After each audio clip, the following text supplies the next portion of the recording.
Hey everybody. Playing Devil May Cry 5, we're doing some Bloody Palace. For fun. So we're going to start off with Dante. If people request other characters later, sure.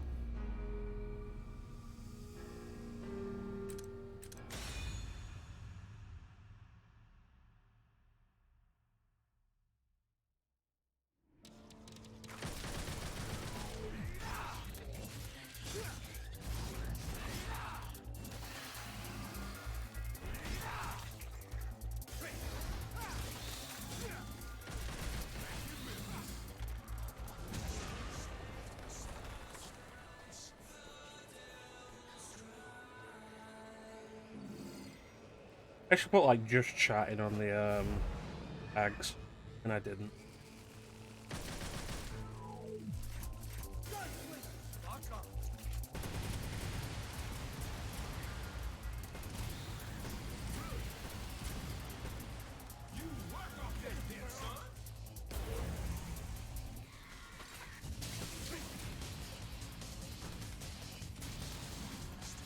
What good is the super beam if it's just gonna miss like that?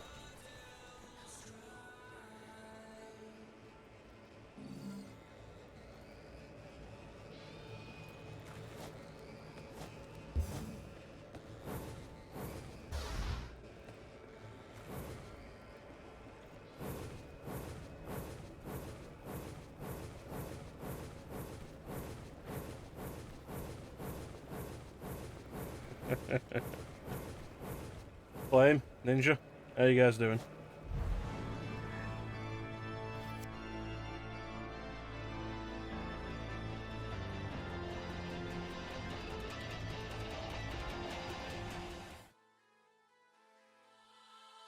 Oh, you were streaming Soul Reaver 2? I must have missed that. I am tired, Ninja. Which is why we're not continuing anything that I'm currently working on. We're just going to play Bloody Palace until I'm like, okay, it's time to go. That was before Easter, goddamn. But Easter was only on Sunday, so like, I didn't say much.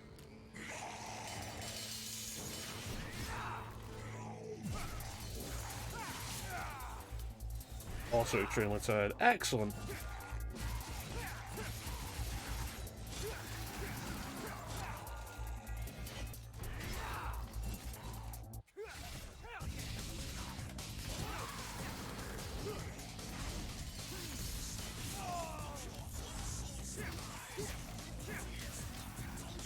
Yeah, and by that point I was almost done with work.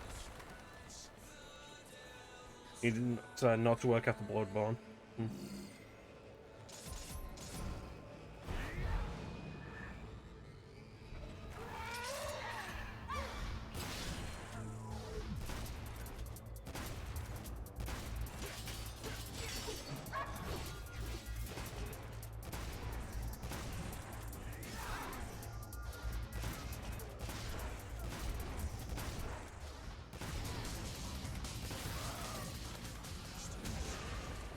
2:15.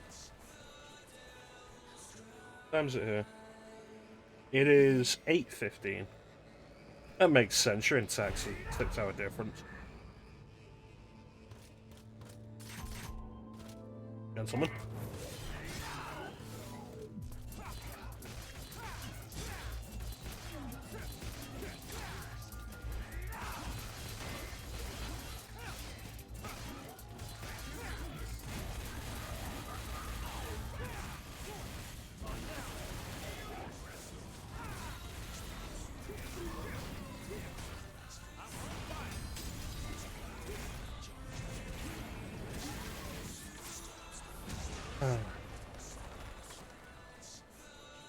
Devils Never Cry is so goddamn hype.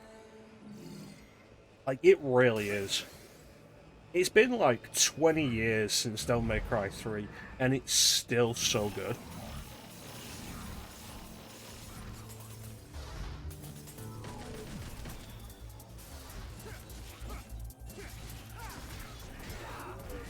Style doesn't matter so much in Bloody Palace, how fast you beat the enemies, though, will determine the time bonus you get. You have limited time.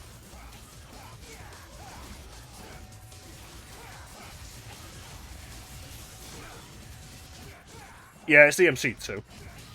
With the MC2 Devil Trigger. Like, we will stand Devil May Cry 2 on the stream, and I do not care who gets hurt in the process.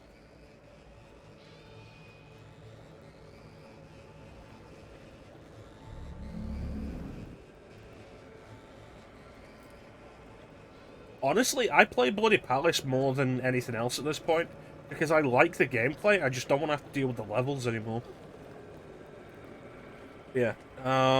Like you see on the side there, the goal time on this is to do it in 29 seconds. I did it in 34, I was 5 seconds over. So I still get the time bonus for beating the stage, but less of a time bonus. Or than I would if I'd beaten the bonus time. You're talking the margin Devil Trigger, because of course I know Devil May Cry 2. That Devil Trigger mod that you just saw is a standalone mod. It only affects standard Devil Trigger.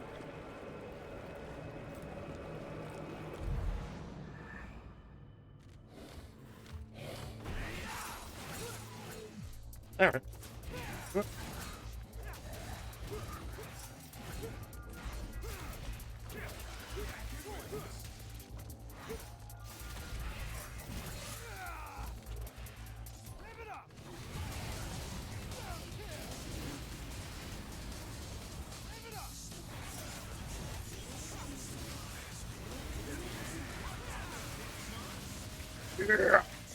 Yeah, I see. Thank you so much for the look.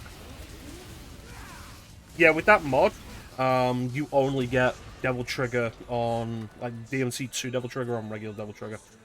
I'd love a mod that restores Devil May Cry 3 Devil Trigger, honestly. Largely because I'm a Kaneko fan.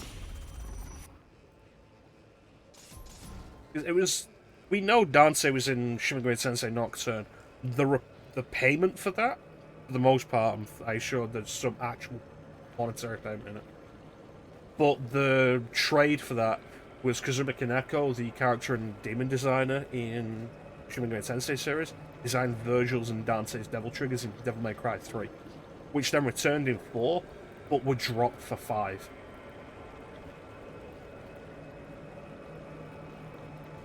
Miss anything? Costume not in the game, yeah. It's a shame we don't have more costumes like this. As we've mentioned previously, Devil May Cry 2 is Dante's best design. Like, even if you have seen the playthrough I did with mods, we do have some other mods that I didn't have on during the time. Yeah, that was the collab deal.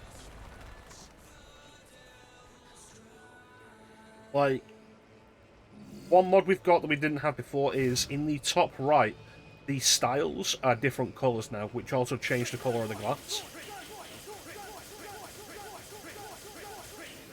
We have a mod that makes the style name appear over the head when you switch, which I like. I think that's kind of neat.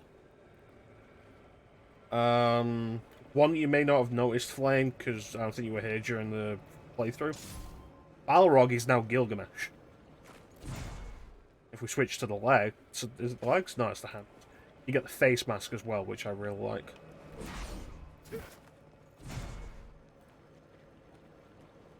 Anything else of relevance right now? The Devil Sword Dante is a mod that is referred to as the Rebellion 2, which I really like.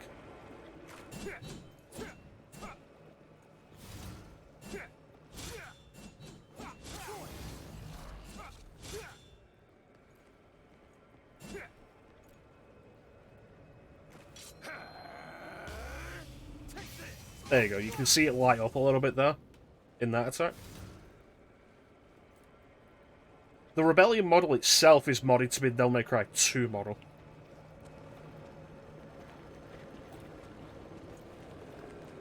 I don't think there's anything else that's particularly relevant right now. Music is modded to be Devil's Never Cry, which is a special dynamic mix of the mod, of the music. Because you get Devil's Never... If you buy Deluxe Edition, you get Devil's Never Cry in the game. It's not a dynamic mix, it just plays the song during fights. And most fights are over within 30 seconds. Rare that anything goes longer than that. So if you actually use that, you're not hearing anything of Devil's Never Cry.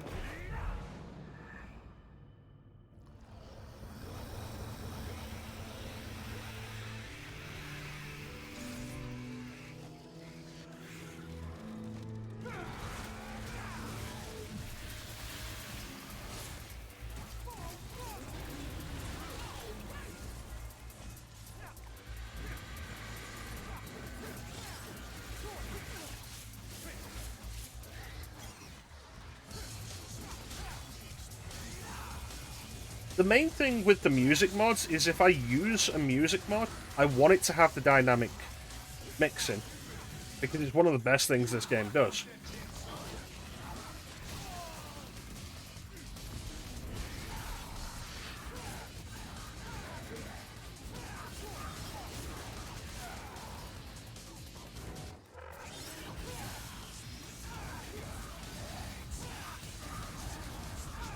Divine Hate might actually be a song that's just available in this game, but it does, like, again, it won't have the dynamic mix.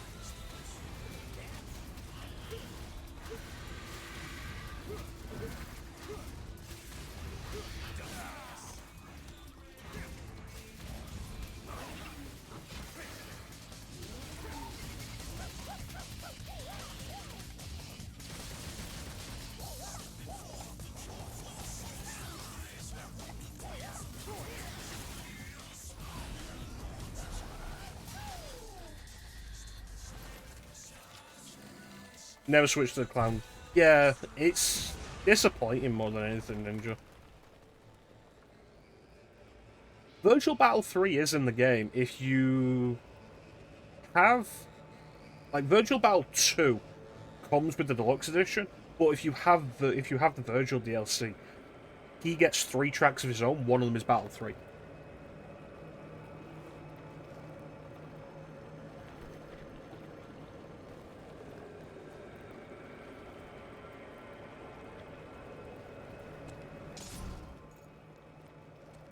Yeah, but it won't. You'll only be able to put it over regular battles. It won't play during a Virgil fight. I do have a mod that changes the Virgil battle music to be Bury the Light, though, which is really nice. And then another mod that changes the final battle theme to be Shall Never Surrender, which... Yes, kids. Let me play this properly.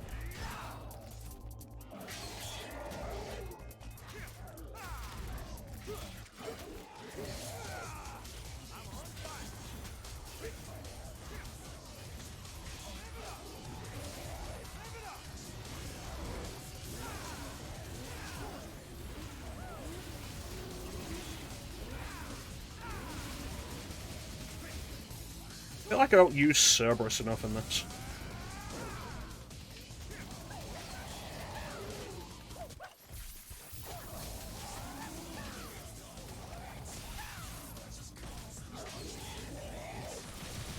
Honestly, if I was going to pick any previous battle theme to play over Virgil 3, it would absolutely just be Devil's Never Cry.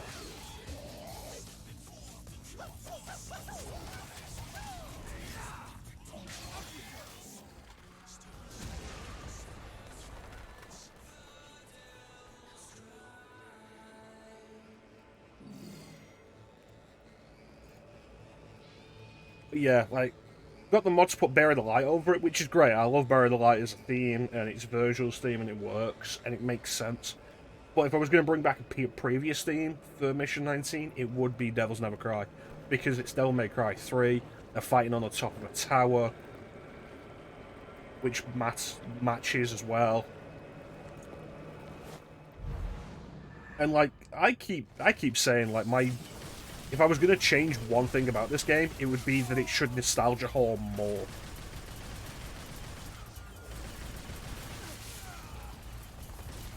You're gonna fucking get it.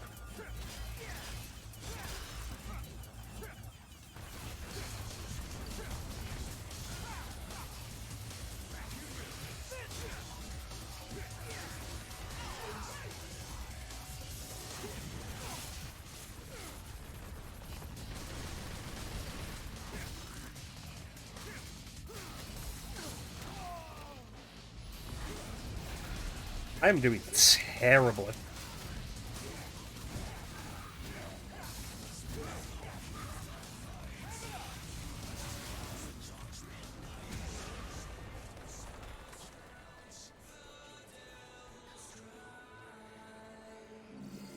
No, I think the thing that really makes stuff like Devils Never Cry,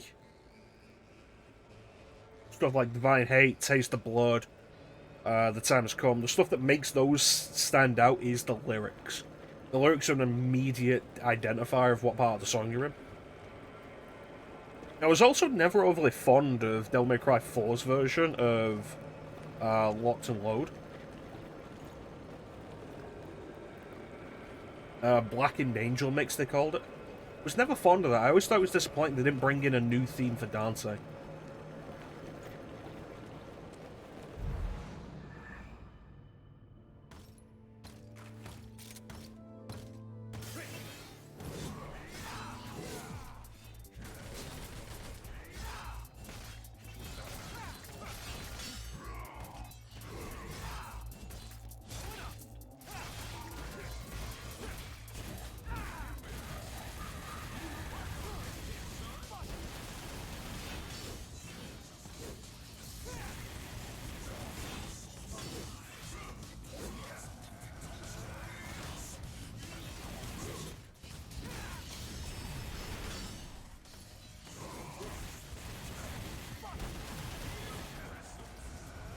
Yeah.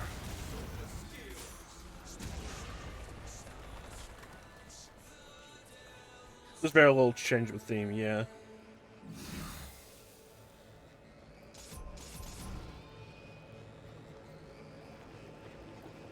Yeah, if there is one thing, like, I said during my stream of Devil May Cry 5, it doesn't do enough, like, going back with nostalgia, and I feel like I was a little overzealous in that saying, because it does a lot, and there's a lot that's more subtle with its callbacks, and a lot of what it does is really good for nostalgia horror, while also still being its own game.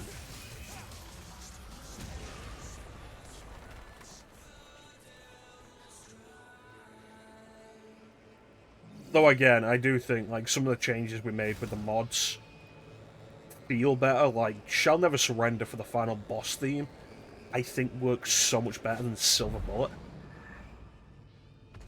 I'm not overly fond of Silver Bullet as it is.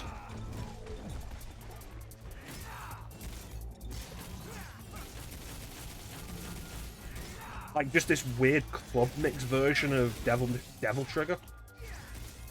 Nah.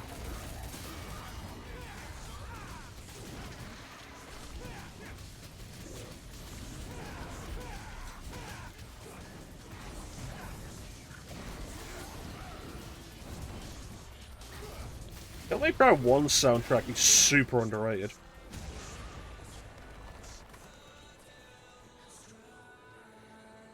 Like, Devil May Cry 1 does a lot of good stuff with its soundtrack. It is absolutely fantastic.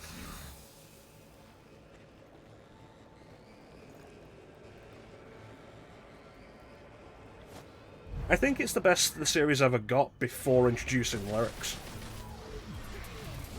And I think it's why 3 had to introduce lyrics. It was the simplest way to up the stakes.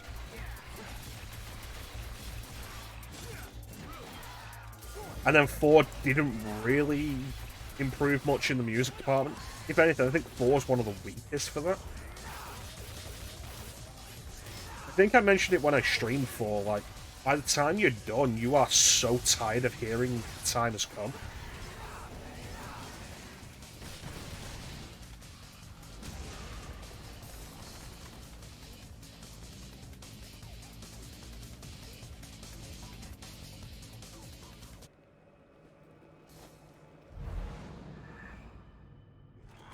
There will be a way to get back for them.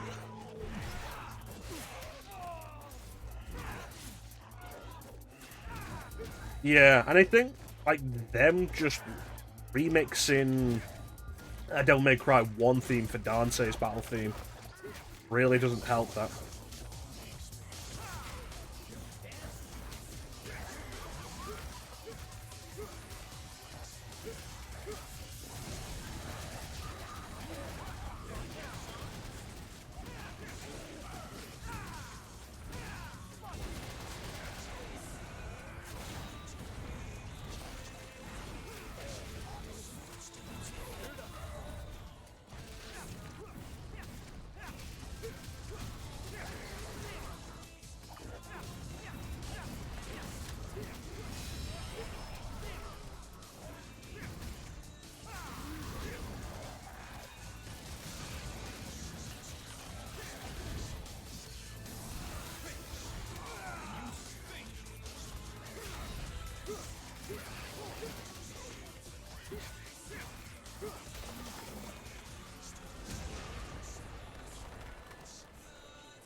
I mean, maybe it's because I've not played 4 as much as I've played 3. But, like, the deluxe edition of this game gives you 3 tracks from each of the previous games. And with 4, it's The Time Has Come, Burial, the Burial Fight, and the remix of Dante's DMC1 battle theme. And I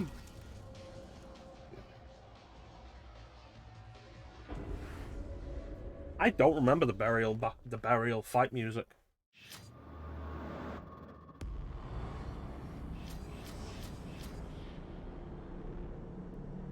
Like, in contrast with Devil May Cry 3, I remember the Cerberus fight music, Suffer, Virgil 1, Stopper Part 2 for Beowulf, and the Divine's theme, Nevin's theme.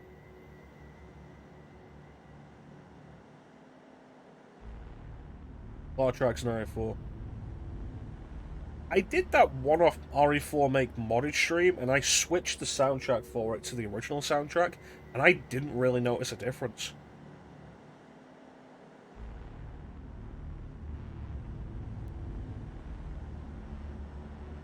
Alright, let's switch to Nero.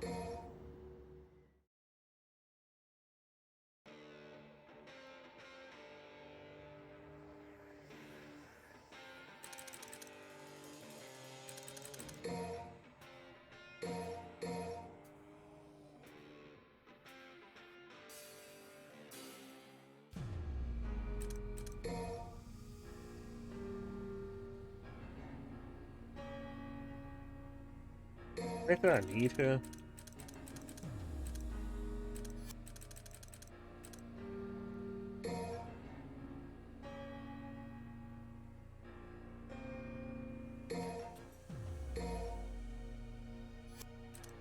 Nero is still, like, really fun to play in this, though.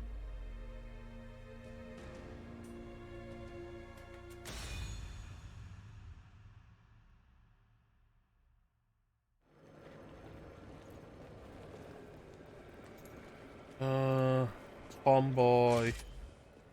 Gerber. I want Rawhide. And Punchline. It's been a bit of time, like, figuring out how Punchline works, and I quite enjoy it now.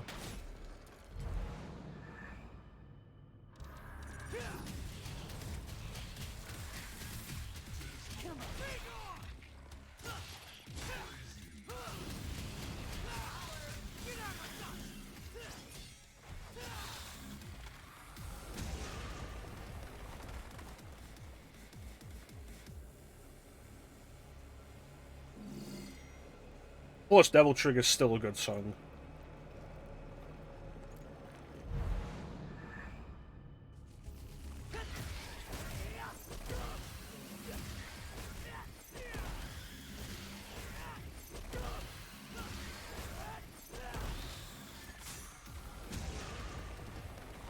New record!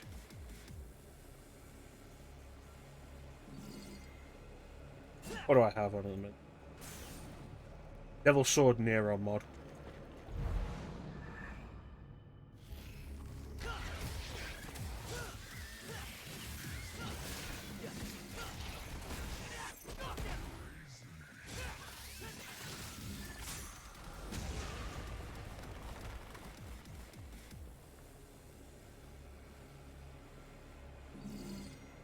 This is the first time I'm using the Nero as Nikon mod. It looks nice enough. Shall we dance?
Yeah, I spent a bit of time playing around. Yeah, if you were to just sit down and learn the quirks of all of the Devil Breakers, Nero would be one of the most adaptable. The real problem with him is, like, absolutely being that there's no way to switch between Devil Breakers without breaking them.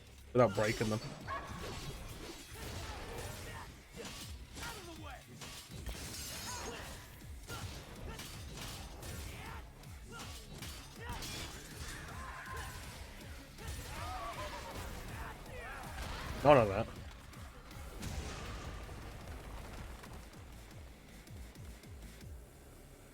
So his versatility is hampered somewhat. If you want to be truly versatile, you've got to burn through the Devil Breakers. But then that leaves you without Devil Breakers. Which is less of a problem when you finish the game and you unlock the Devil Bringer.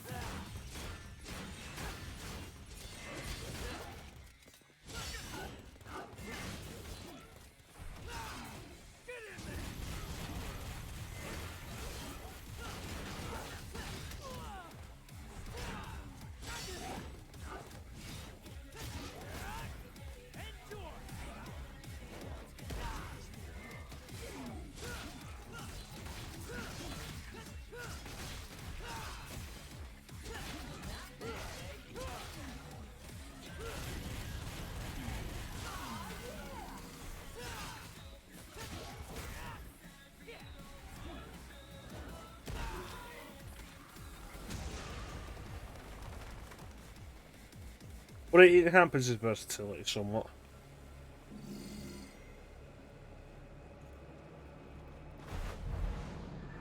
Plus, there's always the feeling of, like, let me just over-rely on the Devil Bringer. Because you can just do these specific attacks for it. And then just keep doing it. And they're good high damage attacks for basically everything.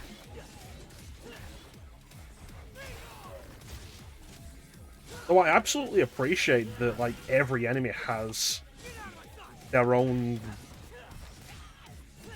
reactions, specific animations with the Devil Bringer. Which is great considering you only get it in the final mission.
There's still something really great about, like, the feeling you get when you hit the A rank and the S rank, and the chorus lyrics kick in.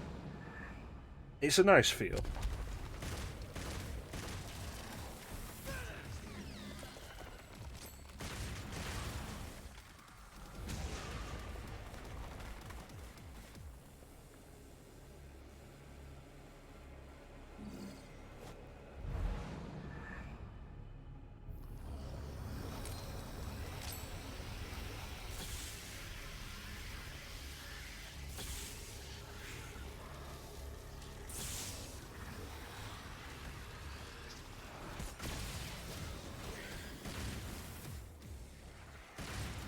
Immediately does. I mean, that's always a concern, absolutely. Come here, you son of a bitch.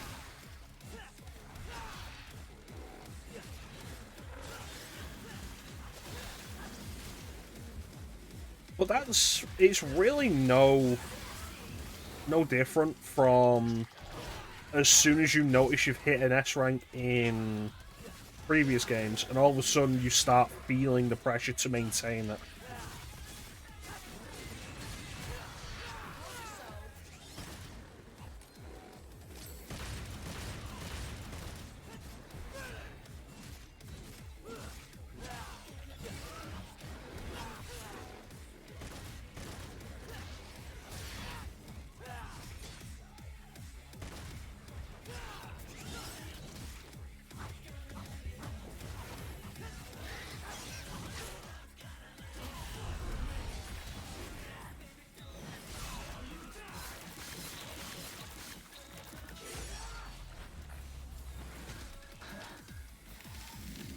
I hate that enemy just because it doesn't stagger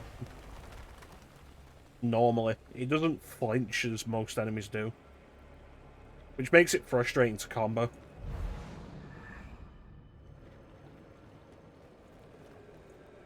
I want something different.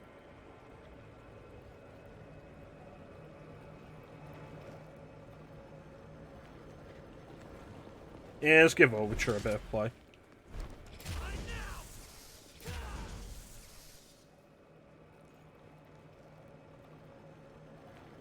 I'm glad that Bloody Palace doesn't seem to include the Deluxe Edition Devil Breakers in their lineup, because for the most part they're not worth it at all.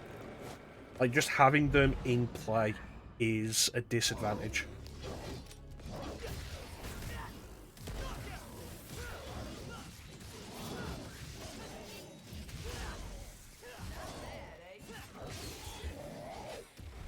Because they were... I'm convinced the Devil Breakers that appear during the main game are randomized. And so having more Devil Breakers adds to that pool.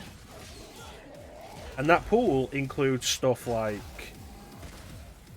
Mega Buster, which isn't great. But it also includes Sweet Surrender, which is absolute shit. And at some point, it's going to turn out Sweet Surrender is like the most broken Devil Breaker. Like, it'll turn out it has some special effect that's really hard to activate, that's like the best thing in the game. But as it stands, just using Sweet Surrender is garbage.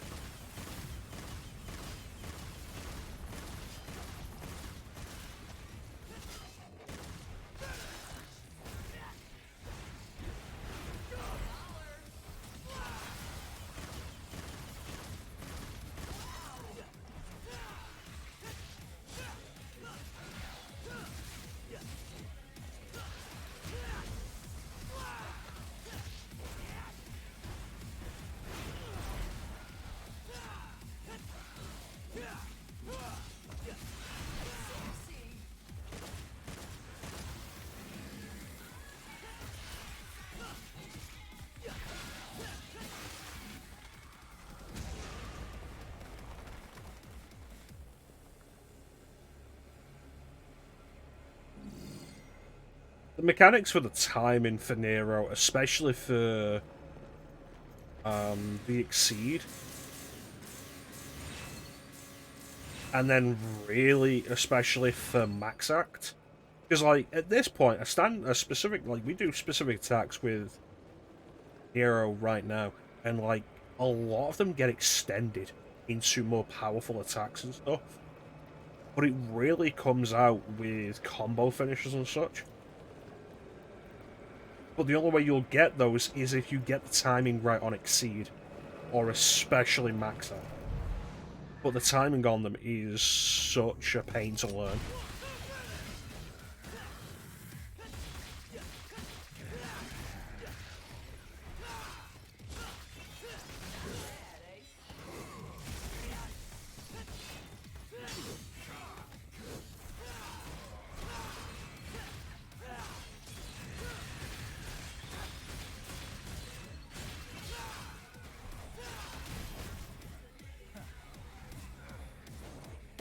I like this idea of the Devil Sword Nero thing.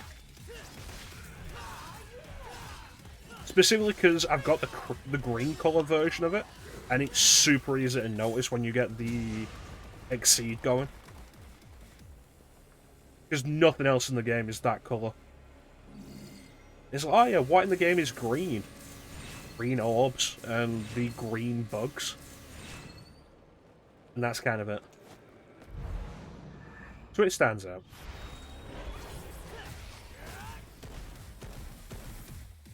Eat shit and die.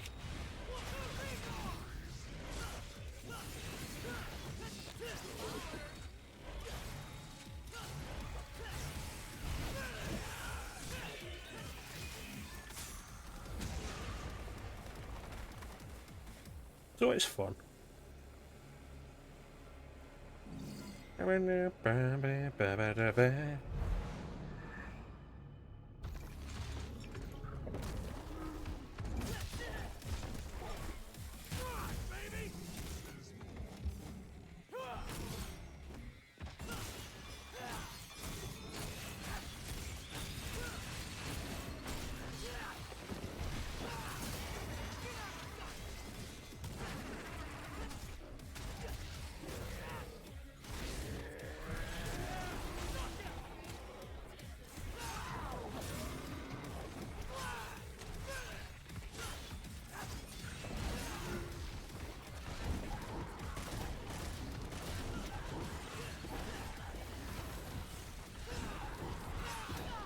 Damn it. I almost did that so well.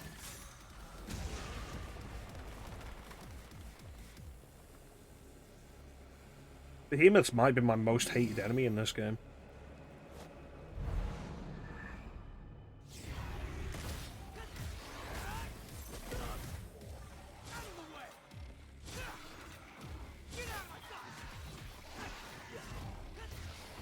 At the ground.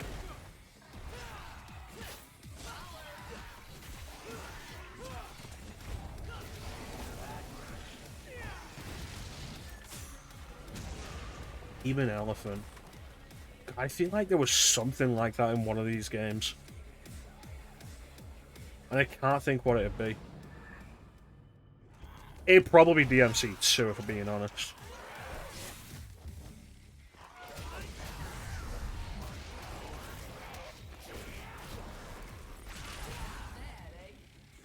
I also love that, like, all the Devilbringer attacks get, like, extended versions if you're in Devil Trigger.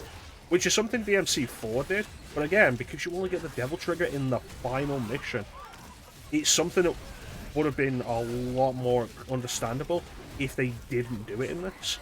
But they did, and it's awesome.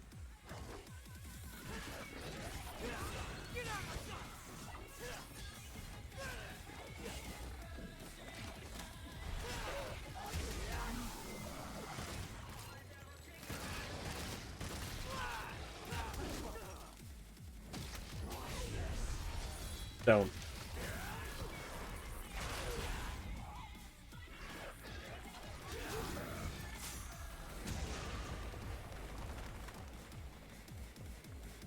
$70. I tell you what is like probably my favorite improvement in Devil May Cry 5 over previous Devil May Cry games though, and that is Virgil. Like Virgil is so much fun to play as in this.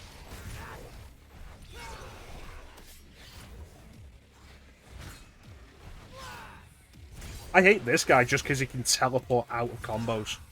It's like, what a dick.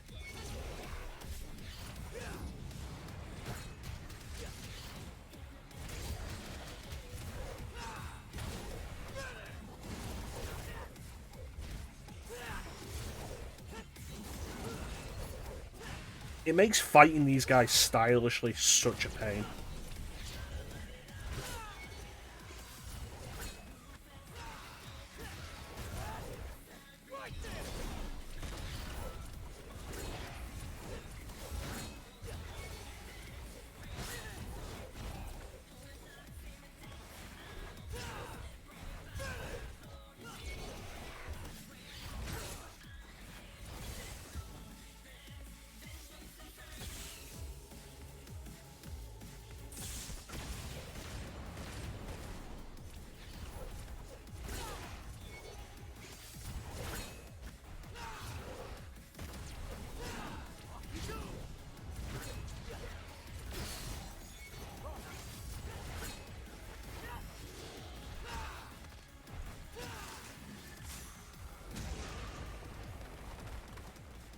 Killing that thing in 30 seconds feels like a nightmare to do.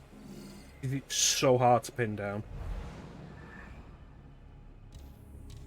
There.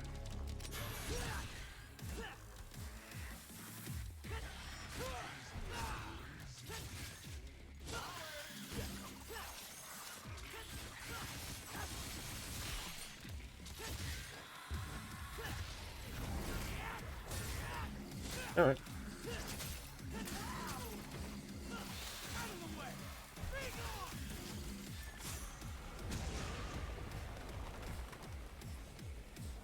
Alright, and now for Goliath.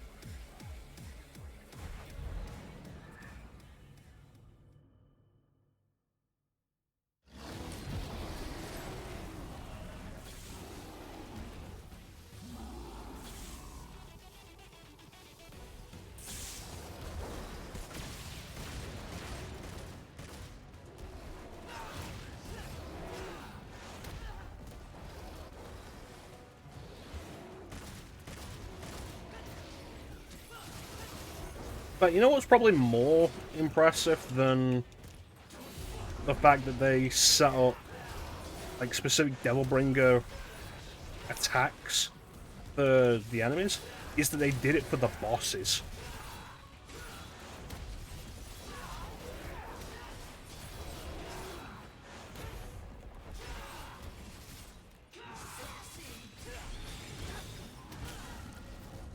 And there's that. I'm not doing well today.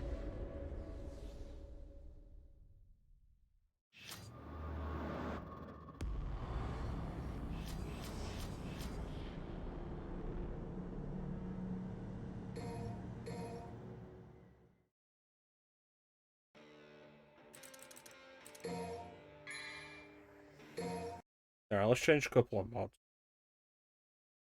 It's all Flame's fault. Absolutely. Change you.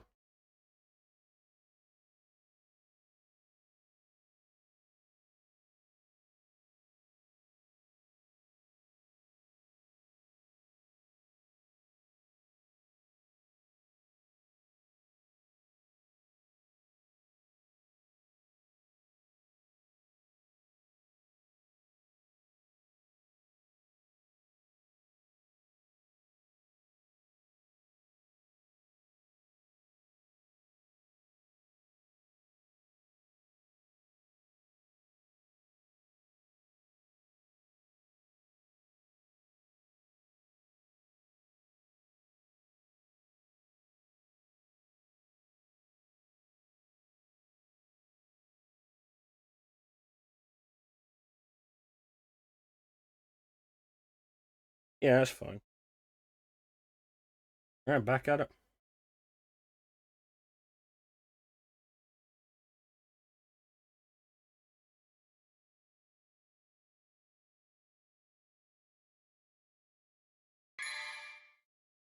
The fluffy mod manager is so convenient. I appreciate every game that it supports.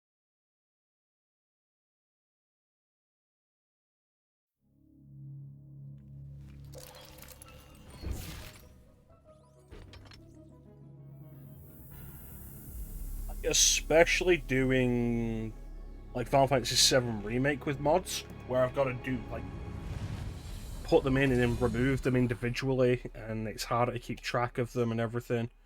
Like,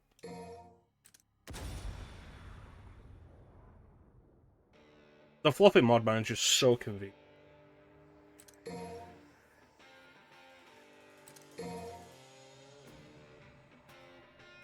Also, because I think you guys missed it earlier. Damn it, I didn't want that.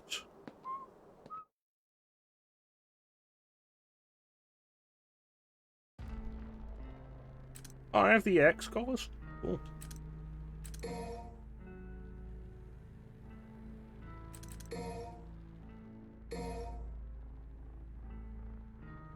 You missed the Nero run.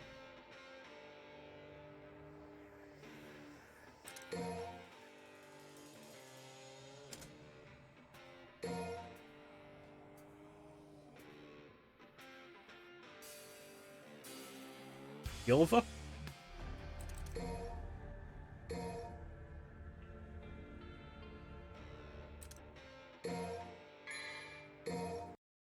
That anime Trish mod is cool. Love it. Yeah, because I think you guys missed it earlier. Let's start this again. Virgil with bandage face. I know there's the mod for Virgil, like, played as Virgil when he's got the robe over him. I have Virgil with a bandage face, though. From the novels. Ugh.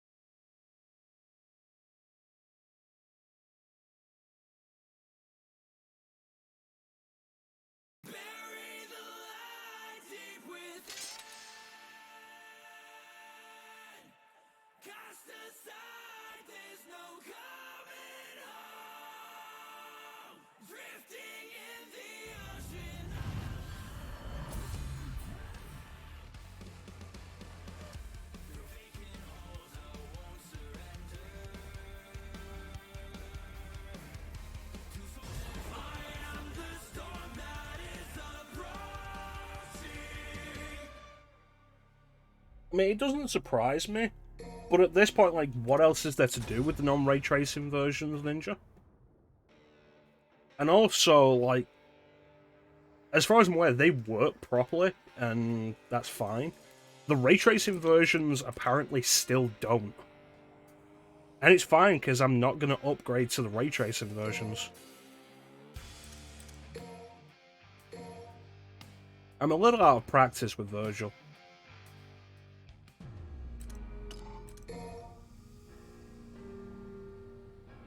I want to get to Killer 7 at some point. Really should.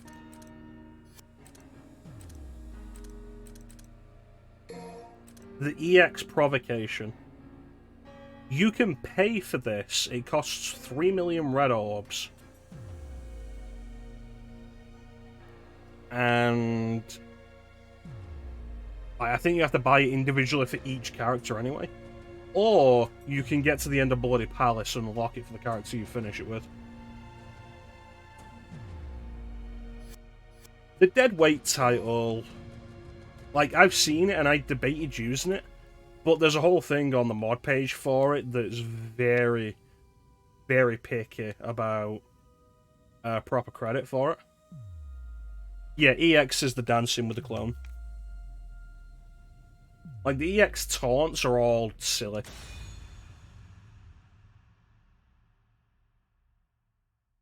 Let's see if I got this right.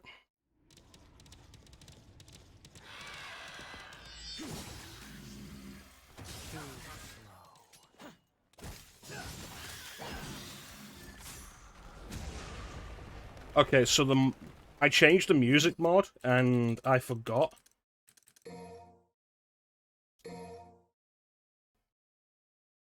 I forgot that it turns off all music except Devil Trigger. I don't know why. It's frustrating because it means it's supposed to replace Devil Trigger, but like the way it works for some reason, it replaces everything. So I can't use Devil's Never Cry for Dante, and then whatever the mod is for Devil Trigger.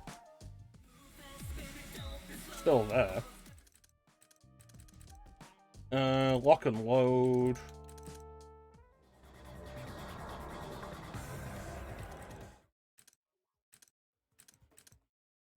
Yeah, so there's Battle 2.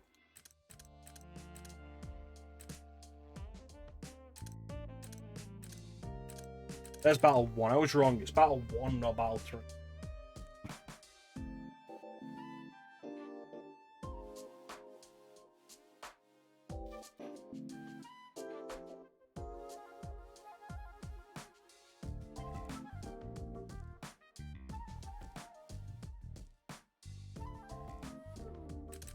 It's weird, because, like, you get these 4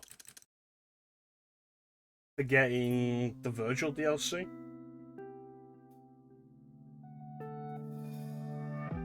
And it feels like they kind of stretched a little for them, specifically because of this. It's like, okay, Devil May Cry 3, Devil May Cry 3, Devil May Cry 3, and Devil May Cry 4. Like, to try to think of something that's tied to Virgil, I get that. But, yeah. Alright, so we have to switch Virgil to Devil Trigger to hear this. Or we just end up doing Bloody Palace with no music.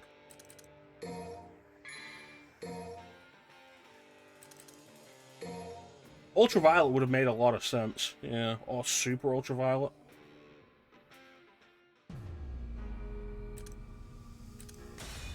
Alright, so let's do that.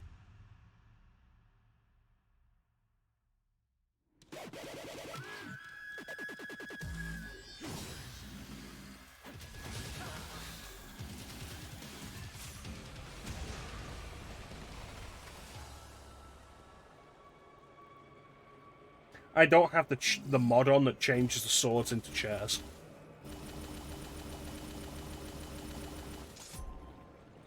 Although, I do have a mod on that's going to be impossible to notice unless I point it out. Virgil's sword is not a katana anymore.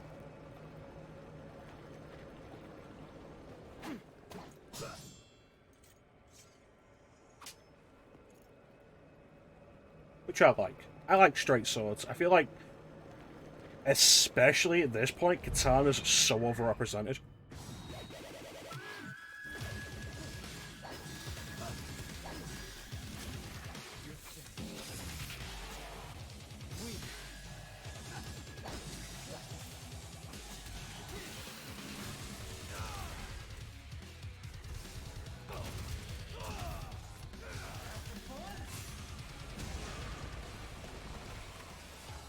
There are mods to replace the Mirage Edge with the Force Edge.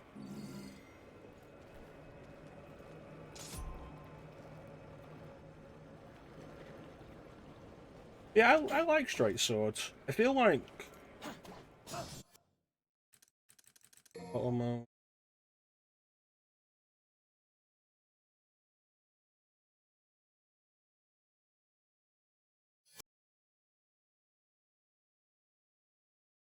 I think the game's crashed from me trying to activate.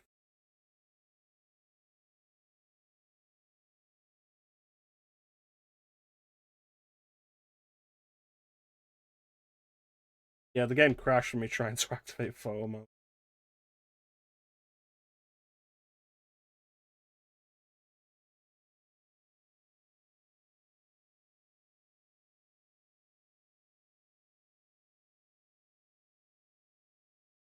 But yeah, like, the sword's straight. I don't like it. Like I said, I think katanas are really overrepresented in just meat.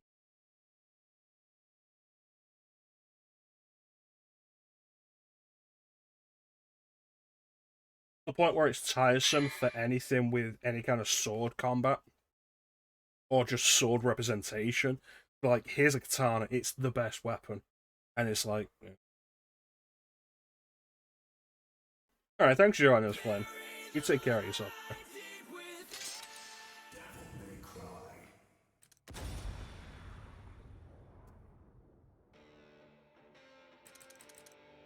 Back to Bloody Palace.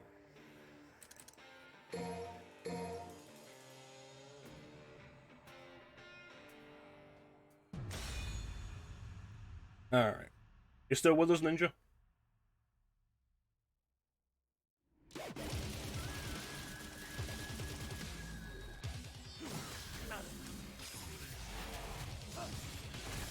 Excellent.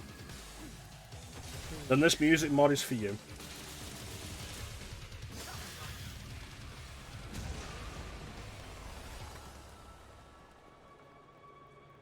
Again, it's a dynamic map.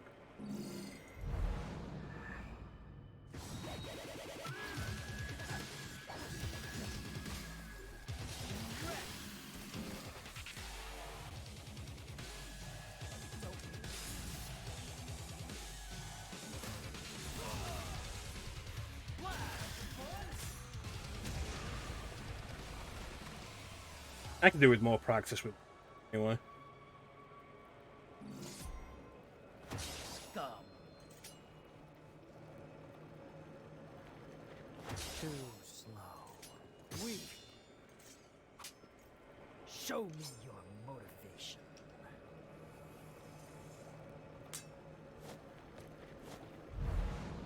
Last time I was doing this off stream, I was practicing with taunting during battles, which is never something I've really done. But I feel like if you really want to get better at this game, Bloody Palace is probably the best place for it. It forces you into so many combat scenarios. Like, especially if you get to some of the later floors. And then you can set them to, like, do warm-ups. Because once you've beaten a floor, you can go into it to just practice. And, like, it's really good for enemy variety. Oh yeah, I don't expect to actually beat a Bloody Palace. It gets ridiculous.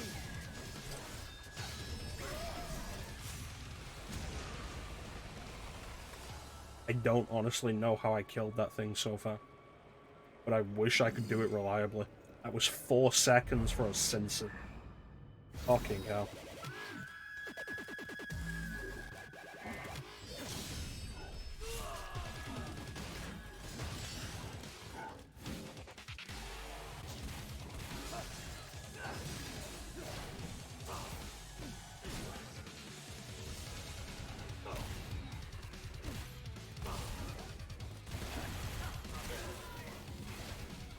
I love that Beowulf still plays the same, and that it's so distinctive from Balrog.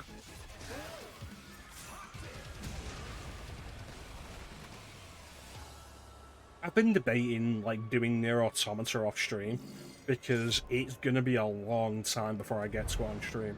Because I want to do Drakengard and Drakengard 2, and Nier, and then Drakengard 3, and then Nier Automata.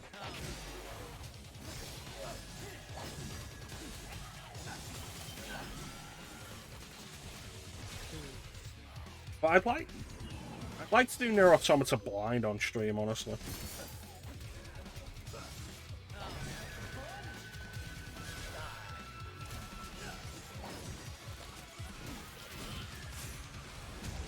The main thing that I really need to practice with is using Devil Trigger moves.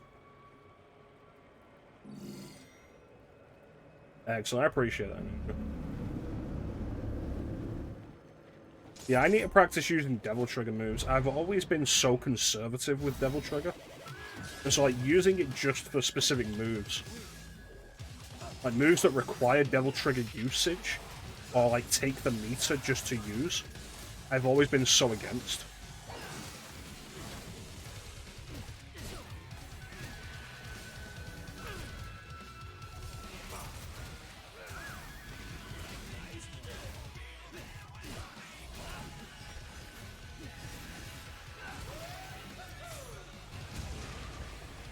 It's not even Devil Trigger itself, it's moves that can only be done in Devil Trigger, or moves that require a Devil Trigger meter.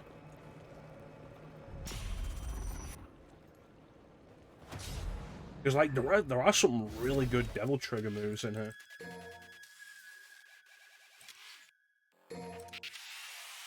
Like, Judgment Cut End requires you to be in Sin Devil Trigger and Concentration level 2. But Judgment Cut End is so good.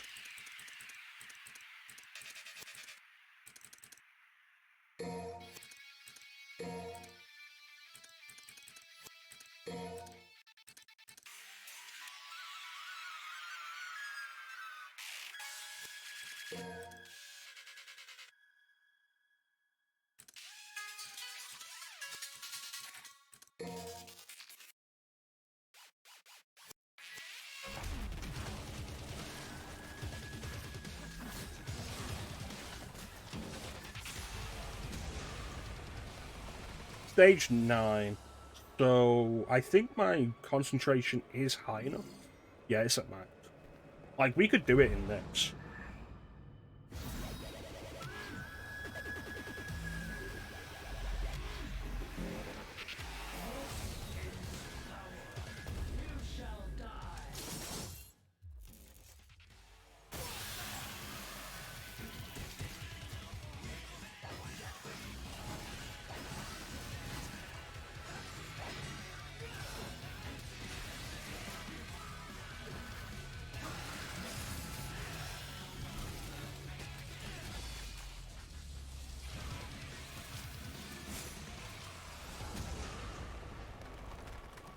See what I fucking mean?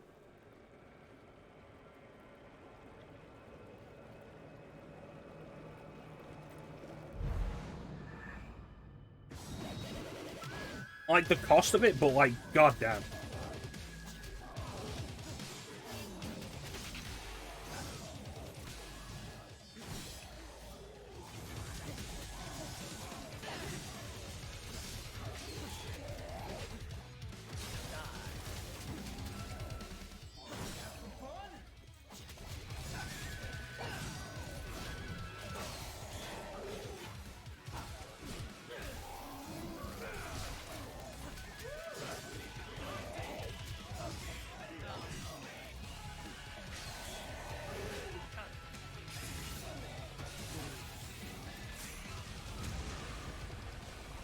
So yeah, like, Virgil in this game is so much fun to play as. Like, Devil May Cry 3, it was like, oh cool, we can play as Virgil. And it was there. And Devil May Cry 4 kind of added to it with the concentration mechanic, which was an interesting idea. But Devil May Cry 5, he is so fast. And he is so goddamn good.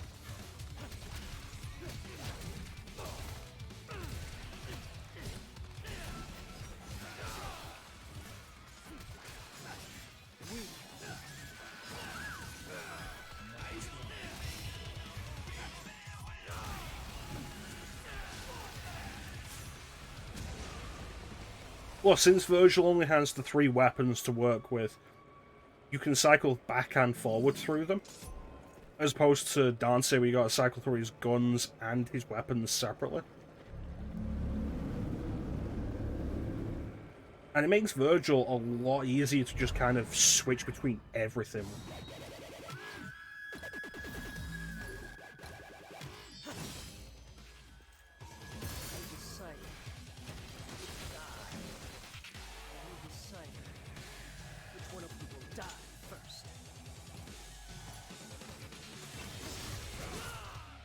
Mistime that.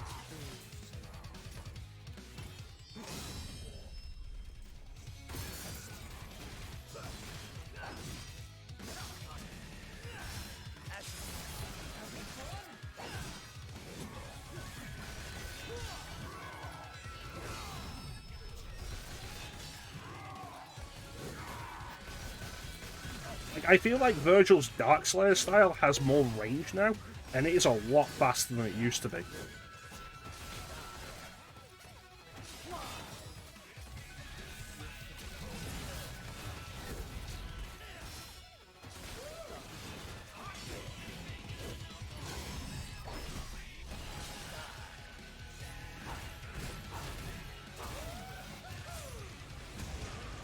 Plus, Beowulf still has the charge mechanic on individual attacks, which, like, it's so fun.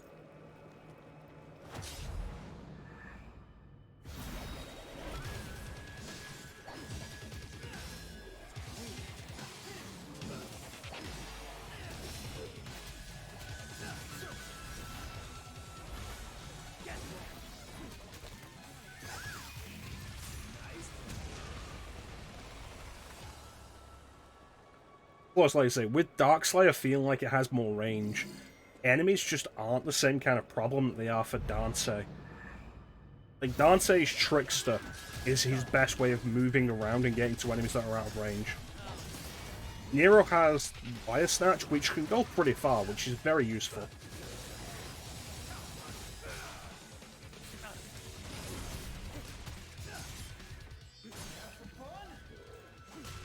Like, Virgil just takes the cake with Darkslayer.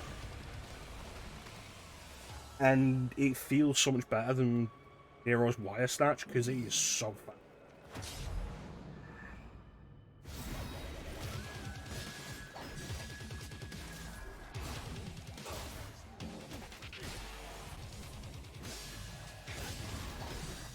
Yeah, in case you're unaware of it though, the concentration mechanic for Virgil is...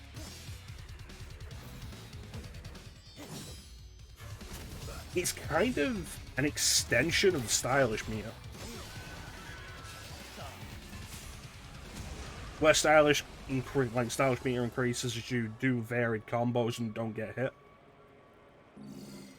The concentration meter is very similar, but it also matters on you landing hits. It will go up if you land hits. If you miss, it will not. Like that, it just went down with every single one of those 3 hits that didn't hit.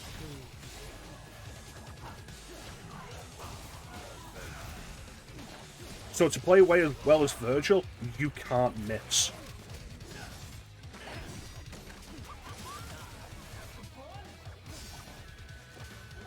Yep.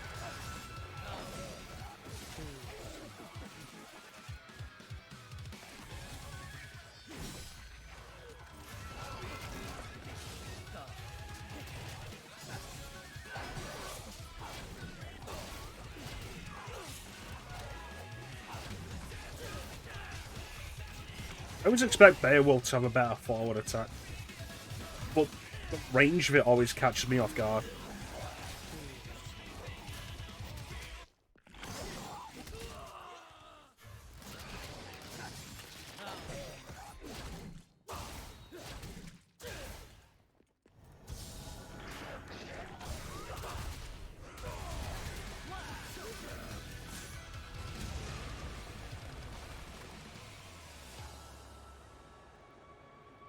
That was the messiest we've done so far. One thing I also like about Bloody Palace is you get red orbs from this and they carry over.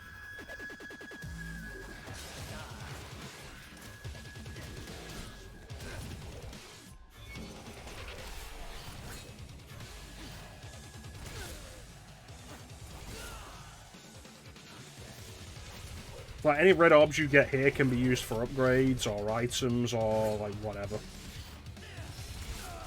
And it makes Bloody Palace feel so much more valuable.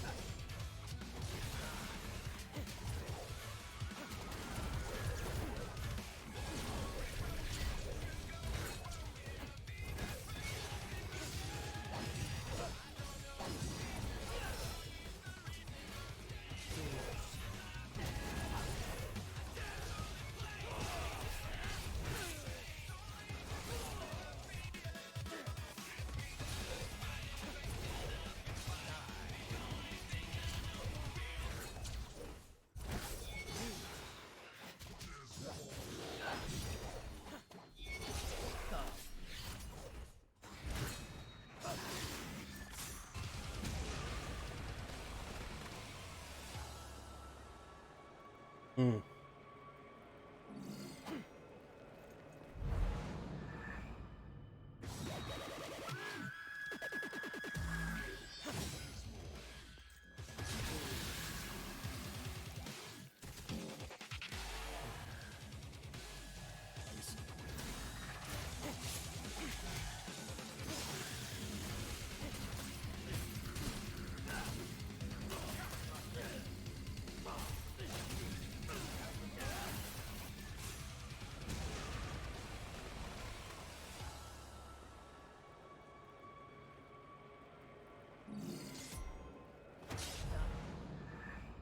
Alright, here we go. Could do with more health for this.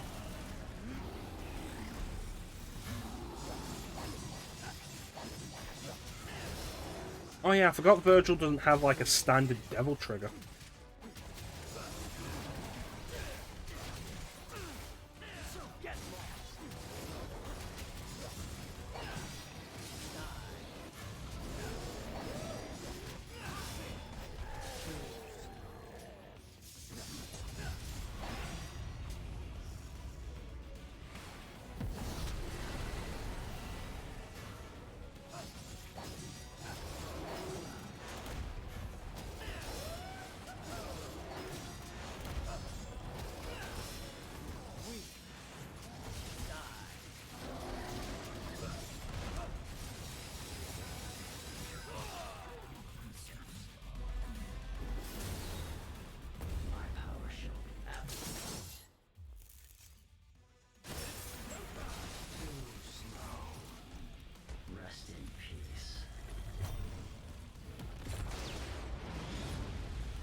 There's also this attack now with the sword spinning around you. Now also takes Devil Trigger.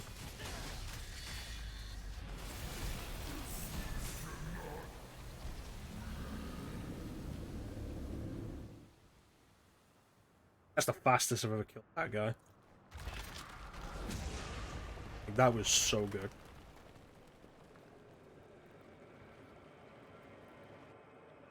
One thing I love about, like, not being super, like, really into being great at Devil May Cry is that when I start doing really fucking good, I also get really hyped. And it's amazing. And I love being able to, like, just be hyped about it.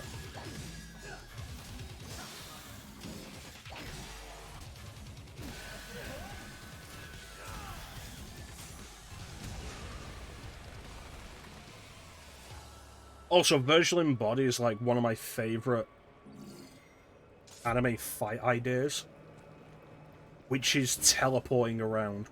Like, teleporting from enemy to enemy. Oh, we're over 100,000 red orbs now. Cool. Doing anything really impressive. Absolutely. Like, I feel like this game, S isn't uncommon. S is really common in this game, I feel. Triple S. That's the rarity. Yeah, I love, like, the whole thing in anime fights of, like, oh yeah, teleport between enemies. It's such a cool visual effect that really establishes speed. And I love that this is a character where you can do that.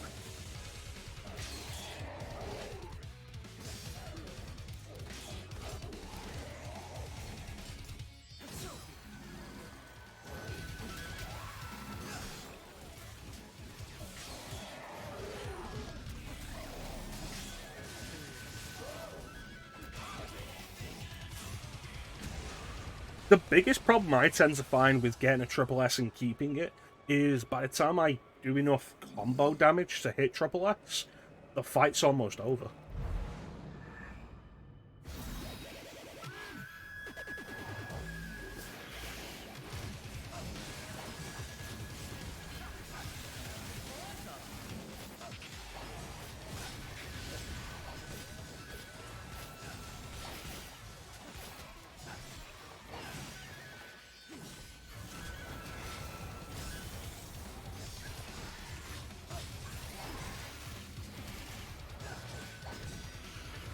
Yeah.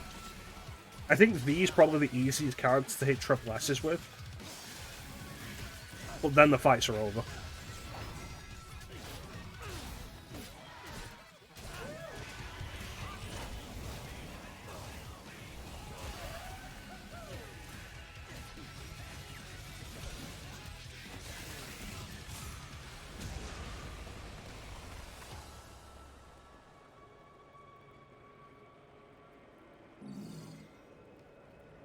Like, V's the only character I don't really want to do Bloody Palace with.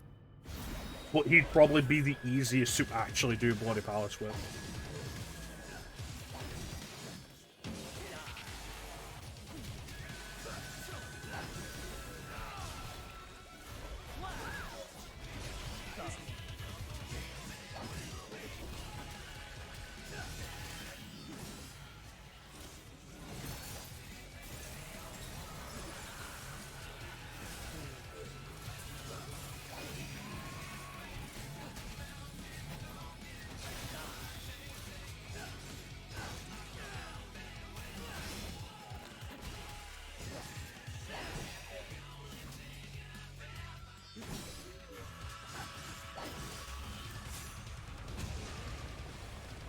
Yeah, if you can hit triple S with Nero and then maintain it, it's really good.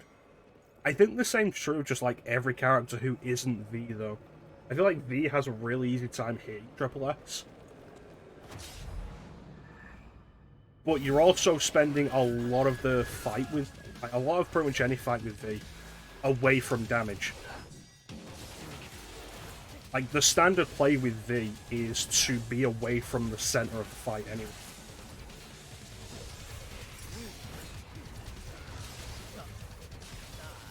Whereas, like, one of the main things that will kill your S rank or your triple S, every other character is getting hit. But V's usually away from the center.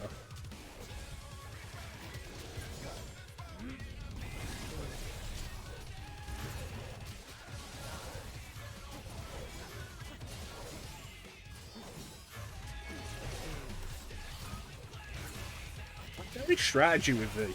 And, like, going through Devil May Cry 5 the second time, I did start to appreciate, like, what you can do with V.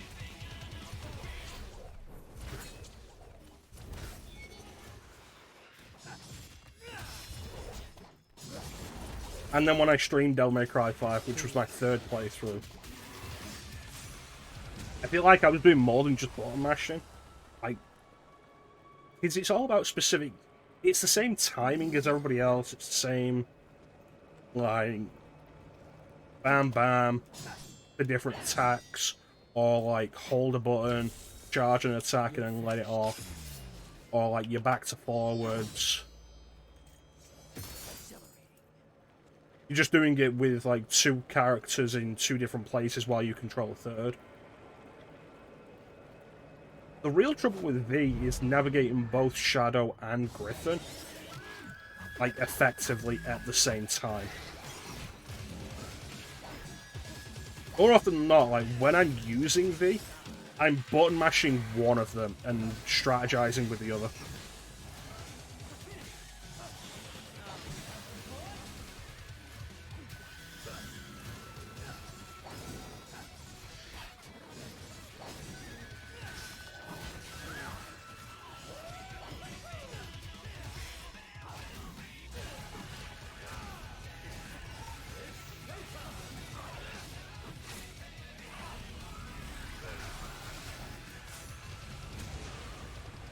Yeah. But it's fun. I think it helps that in, like, the main game, V never gets anything that's too strenuous. Which is a big part of the reason why I'm very hesitant to do V in Bloody Palace.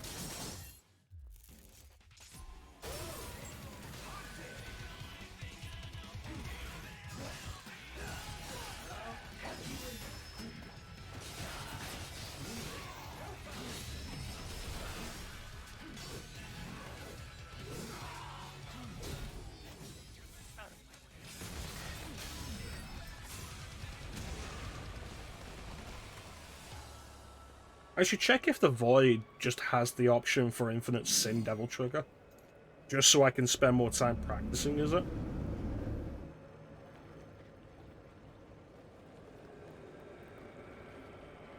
It's the biggest problem, especially with Dante.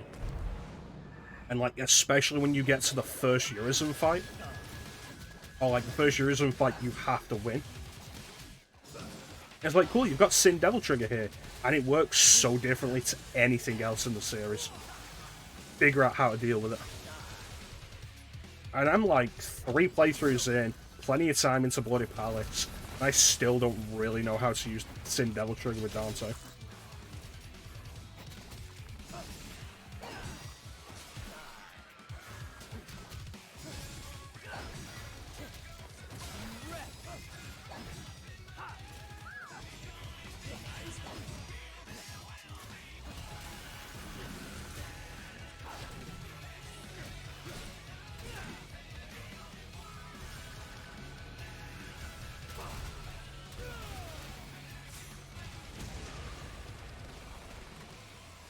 And, like, the way it ends up working, and Sin Devil Trigger burns so fast.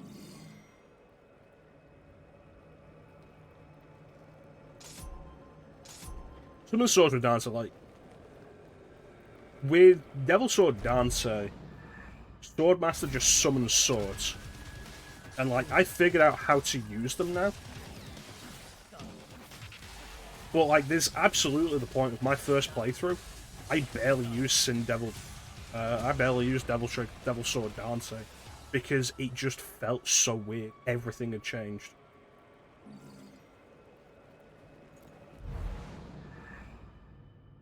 Like, especially combos, combo timing did different things.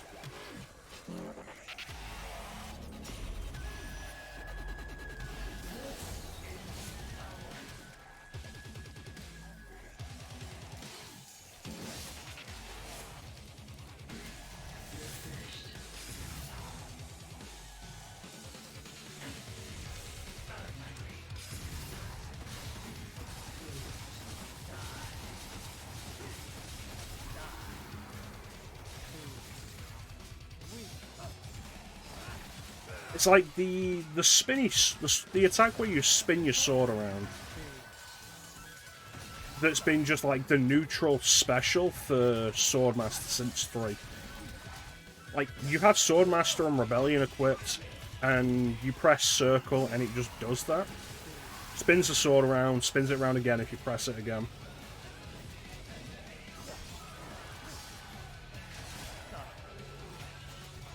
And it's the same in this with Rebellion and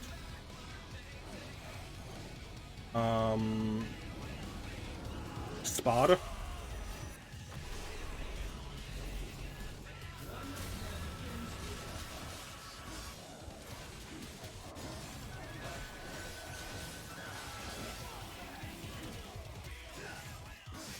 But then you get the Devil Sword Dance, and it's just a combo. And it's like, what?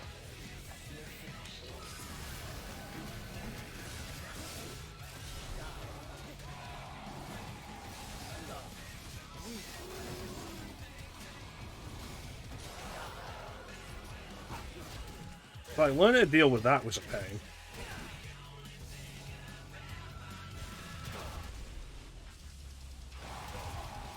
Like, learning that the summon swords for Devil Sword Dance essentially react the same as just using Rebellion.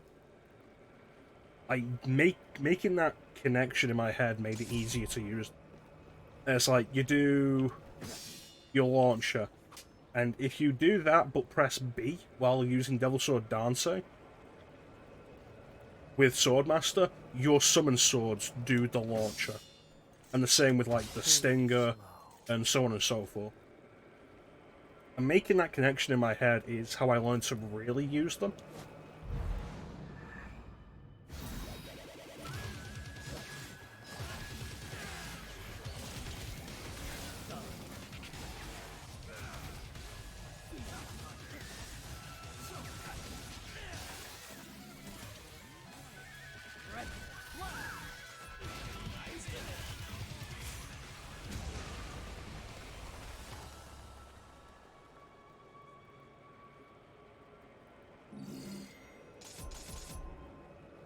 But, like, learning a lot of the new quirks of, like, Devil Sword Dance and how different it was from 3 and 4, and how it changed everything else, and how fucking ugly it is as a sword.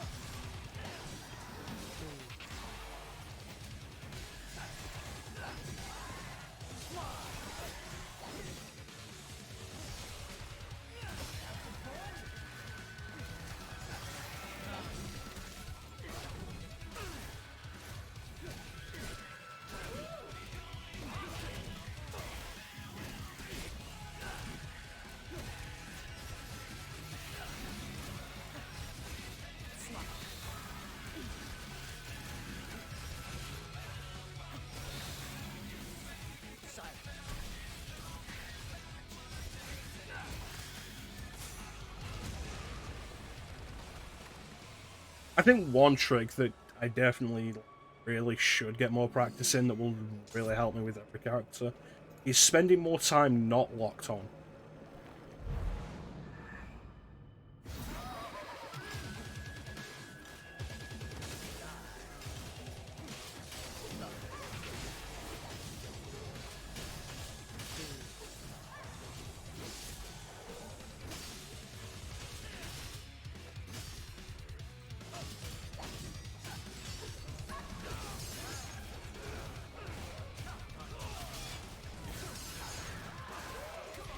You've got to use the lock-on to get, like, most of the moves. Like, you want to do the Stinger, gotta be locked on. You want to do the launcher? You gotta be locked on.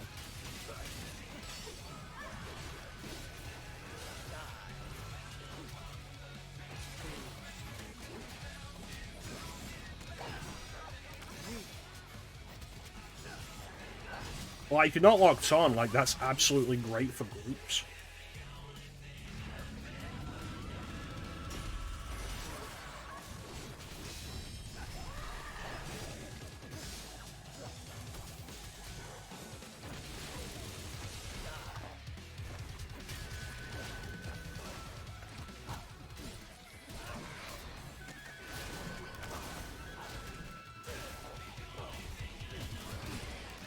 Yeah, you'd have to use it. There's no way you'd get through the game without it.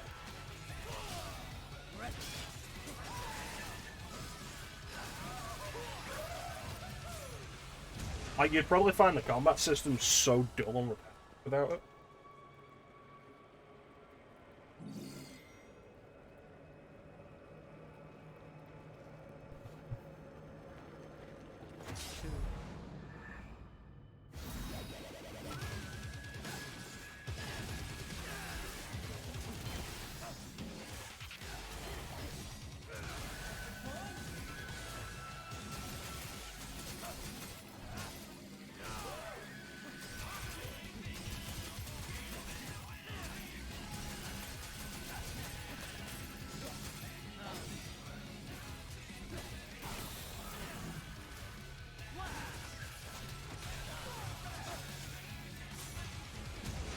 Also, Flame didn't see it, but we absolutely have the Margin Devil Trigger from Devil May Cry 2 over Dante's Sin Devil Trigger.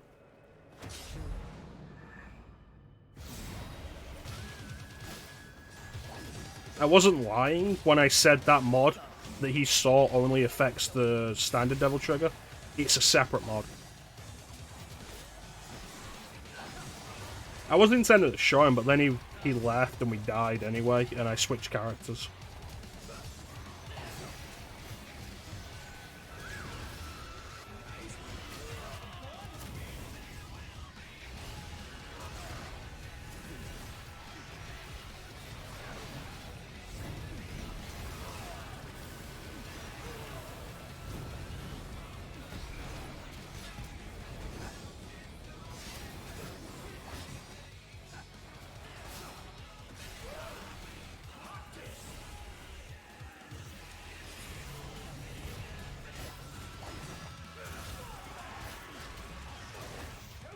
You don't realize just how annoying these things are until you face a bunch of them.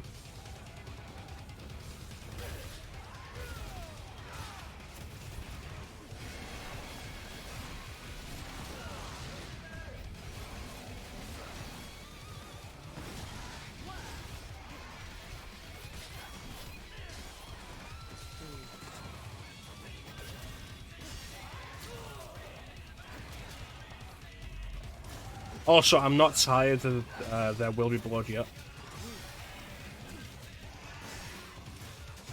Yeah, the explosion is an interesting mechanic, because it becomes a risk versus reward. Do you push it and try and destroy them before they explode, or do you leave it? And it only really matters if you try and get your style meter up.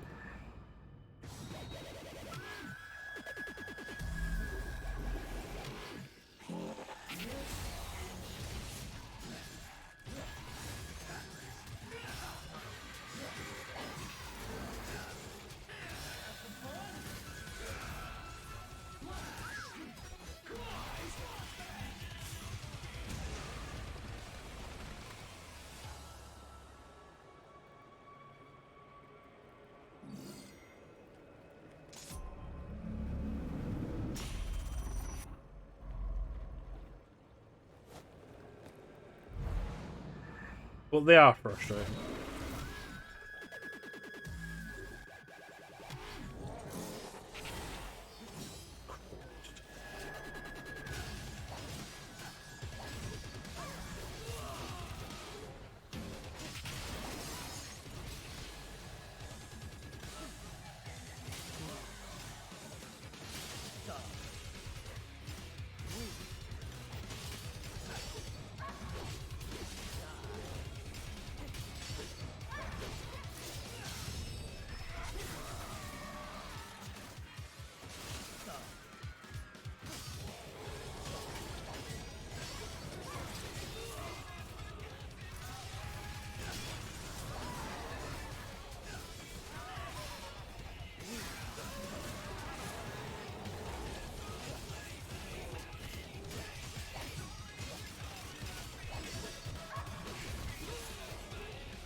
Coming up to the next boss, which is going to be Artemis. Yeah, I could do with health for it. Artemis is a little tricky to deal with as Virgil, because unlike Nero, you can really get in her face. But, like, she has ways of dealing with it. Hey, Dynamite, how you doing, buddy? I am tired. Which is why we're just doing casual Bloody Palace plays.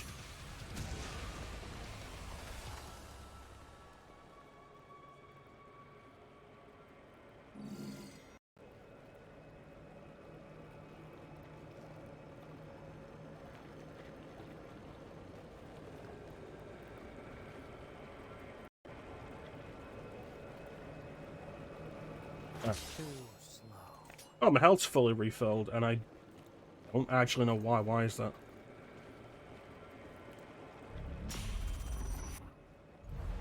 Fortunate. Yeah, Artemis... Like, you're rarely going to get in Artemis's face as Nero, but you will as Virgil. But she has ways of dealing with that are an absolute pain in the ass to do.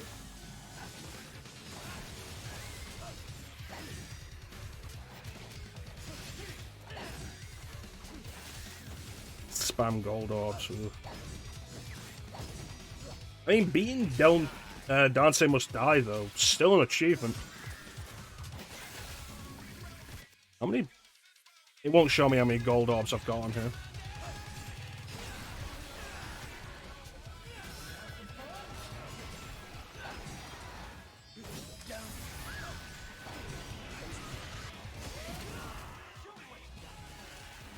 Yeah, I've got, like, last count was over 50. The game just gives you gold orbs.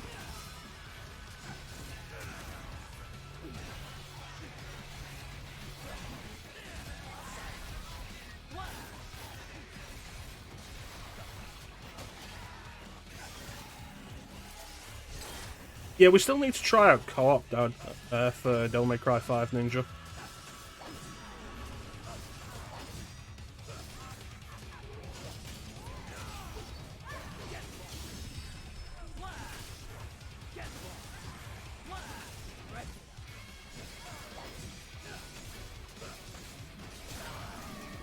Yeah. I still want to go back on... Oh, I still want to go back to Devil May Cry 3 and redo that. When I streamed it, I did it in 2 sessions, which was a mistake. And so by the time I got to the final fight, I was really tired.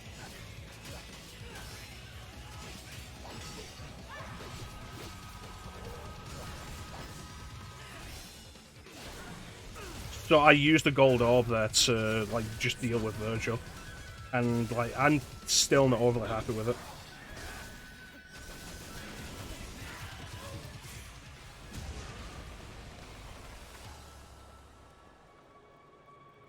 Bruce Lee had kicks, though. Like, you could do kicks and punches.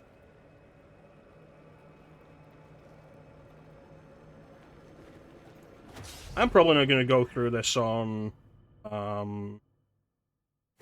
higher difficulties, though.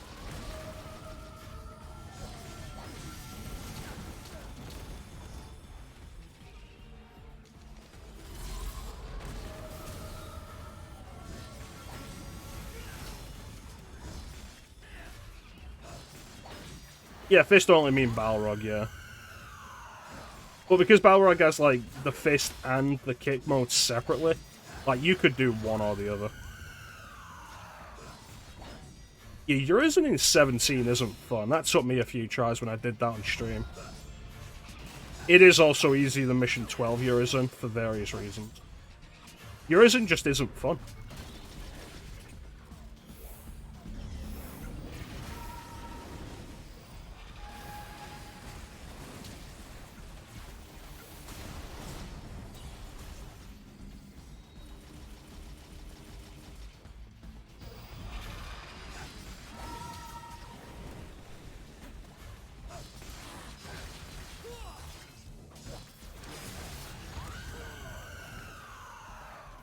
Homing tentacle, yeah.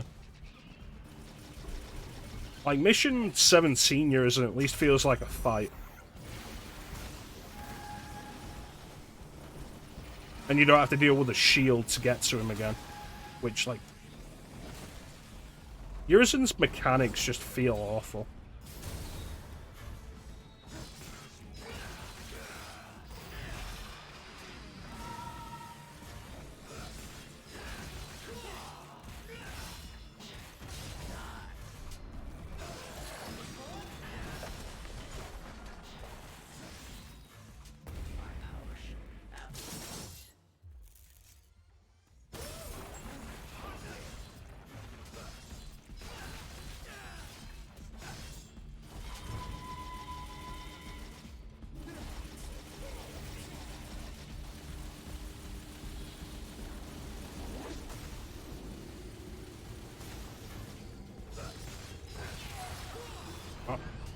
Having that.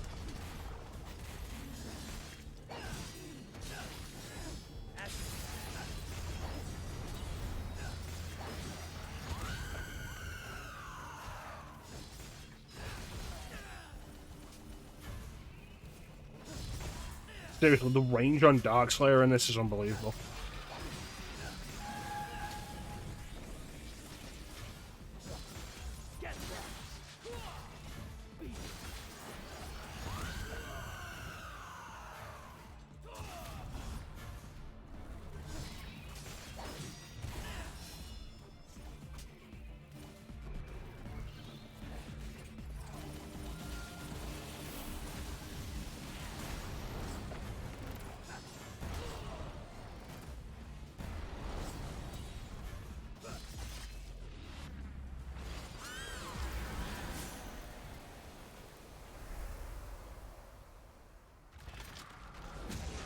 Yeah. I mean, 7 Senior at least feels like a fight.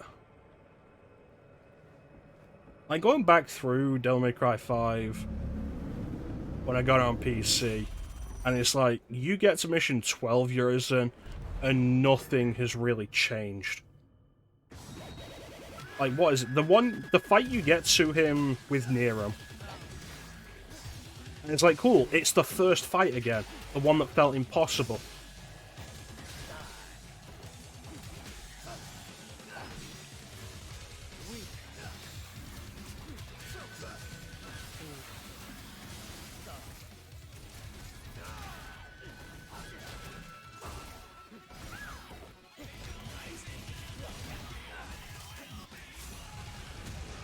And all you have to do is break the shield, which itself is an undertaking. And then the fight with him, with Dante. And it's like, okay, at least you don't have to deal with the shield. The shield's gone, and you fight him with the Sin Devil Trigger, and it does a good amount of damage. And then the shield comes back, and Sin Devil Trigger runs out, and it's like, fuck, we're doing this again? Mission, like, just Urizen prior to 17 isn't fun. At least 17's a fight. But, like, 12 expects you to just abuse Sin Devil Trigger, and it's not fun.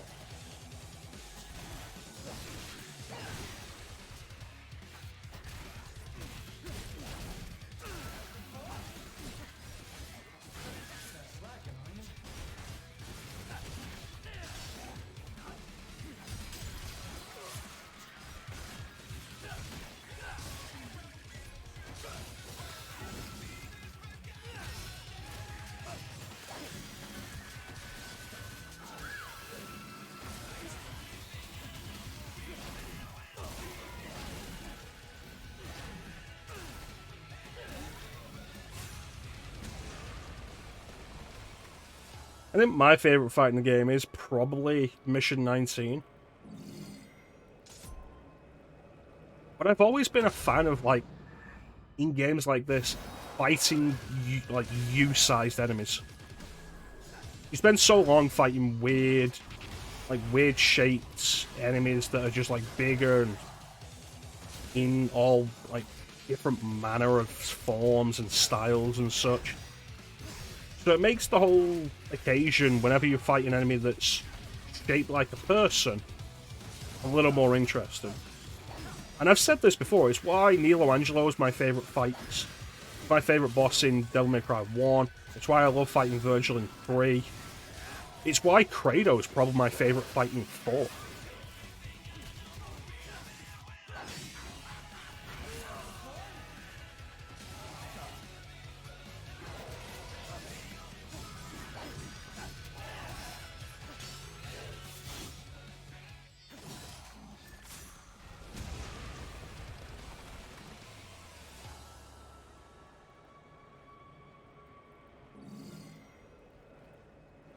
Oh yeah.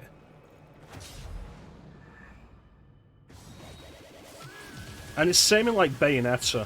The fights with Shaun in Bayonetta are my favourite. The fights with the Masked Gloom and Sage in Bayonetta 2 are probably my favourite.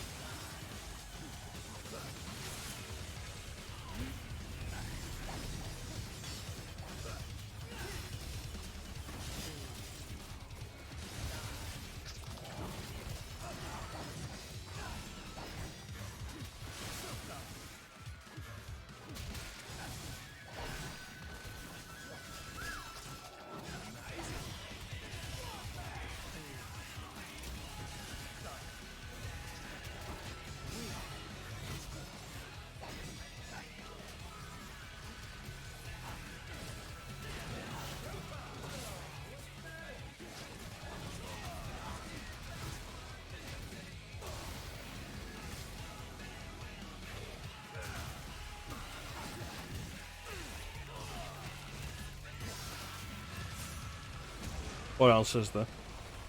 It's harder to pick a favourite fight in Metal Gear Rising because most of the bosses are people. But it's also part of what makes Metal Gear Rising so goddamn special.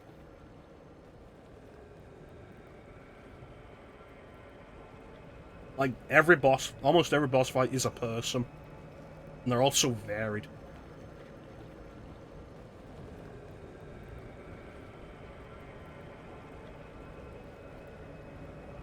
What else is there?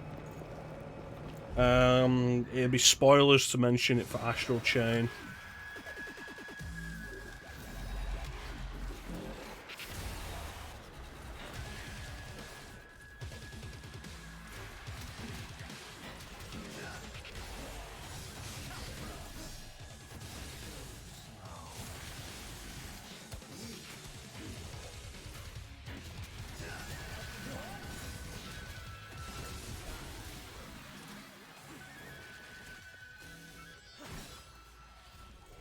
Ninja, what other Platinum games are there?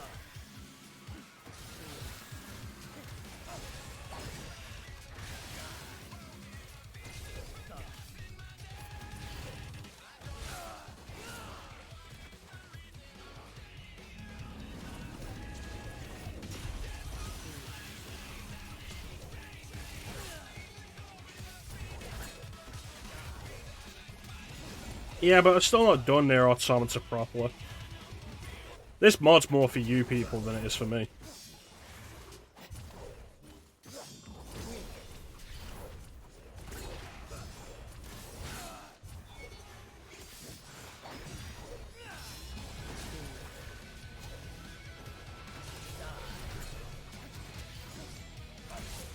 What, Bayonetta 3? Still not played that.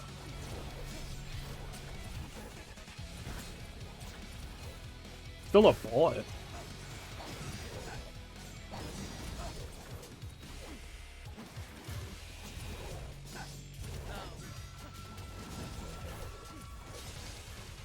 From Platinum?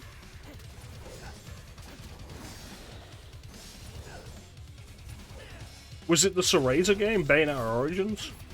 That's the only other Bayonetta game I'm aware of. I've said before, though, Ninja, like, Bayonetta 2, worth playing. It's more enjoyable than Bayonetta 1, largely because its difficulty feels less bullshit.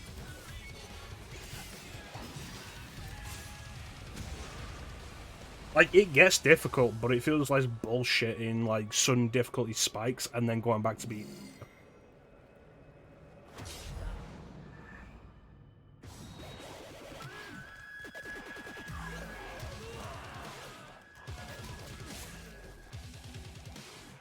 Alright.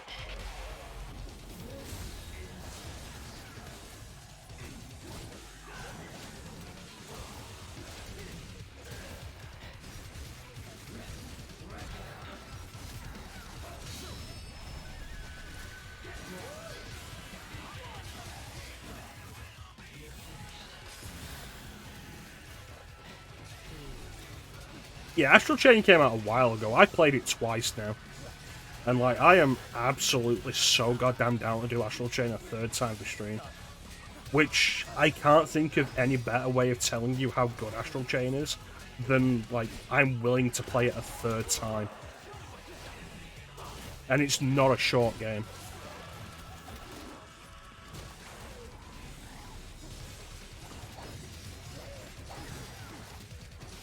Yeah, Bayo 1 is absolutely unfair.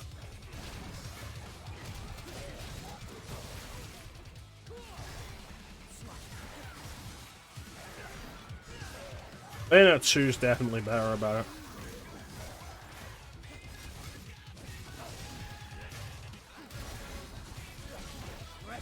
I'll never stop complaining about the quick time events in Bayonetta 1 as well.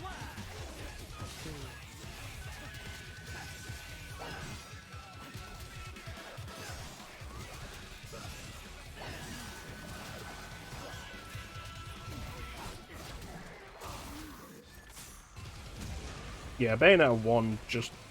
it feels brutal at times.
That's good, because I was almost so dead there.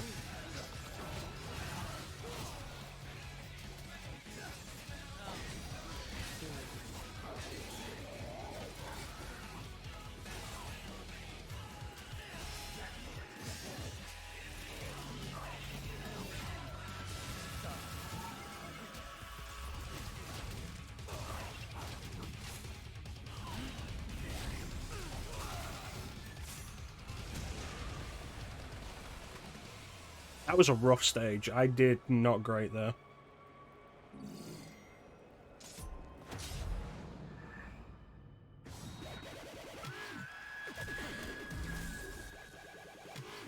You decide which one of you will die first.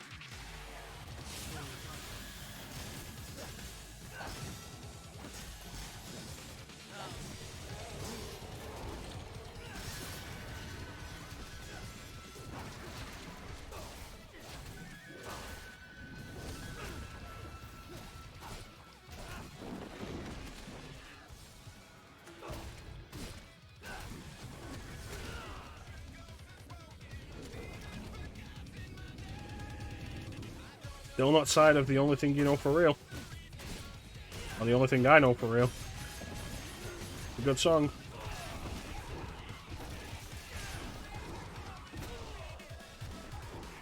That I spite as I stand up and fight.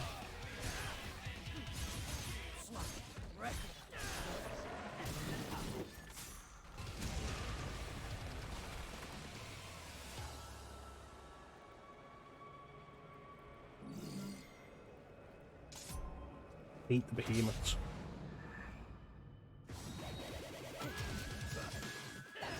Oh no.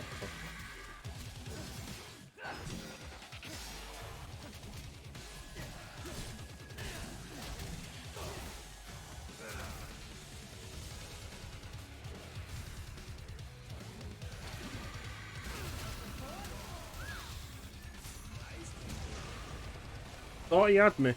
Didn't have me. No damage bonus.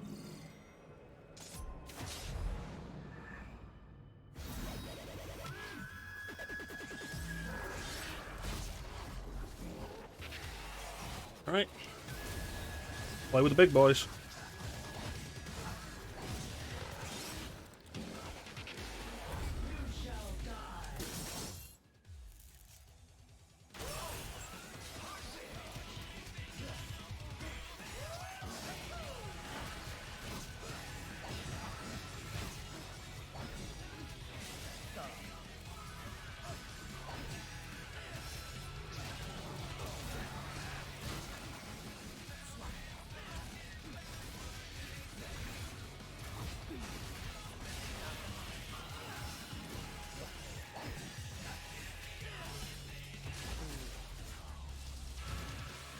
That looked pretty cool. That looked pretty cool. I got 25 extra minutes. No, I got a red orb bonus because I have over 25 minutes.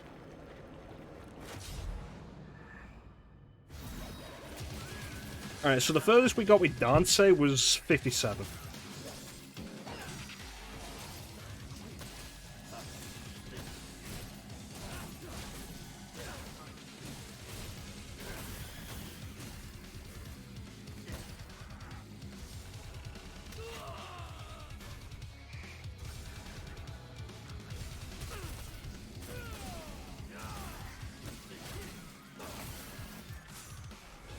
Got complacent though. That was my problem. I'm getting hyped.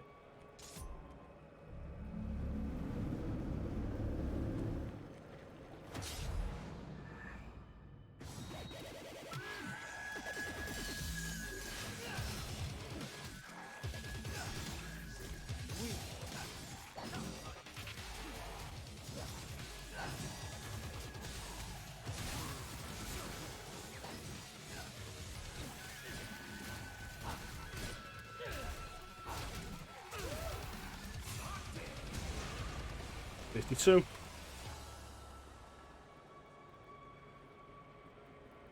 No damage bonus.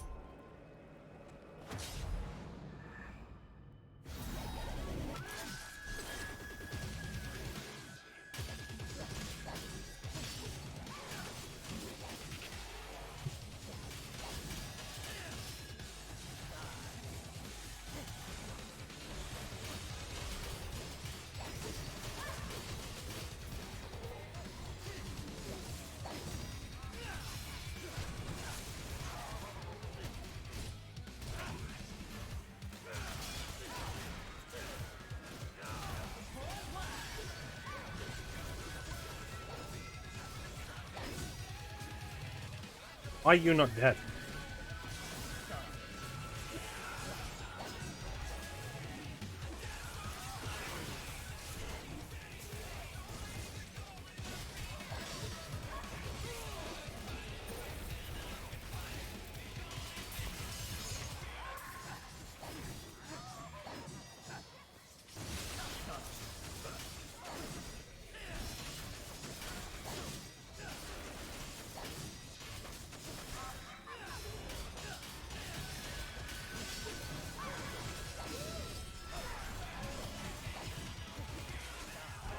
The auto target keeps going for the Sin Scissors instead of the goat thing. I want to say Baphomet, but I don't know if it's called Baphomet. Baphomet might be the other ones.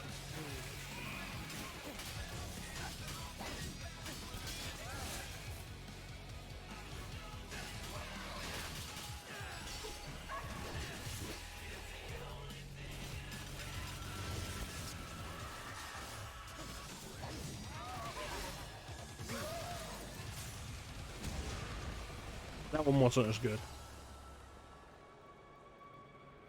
Didn't do as well.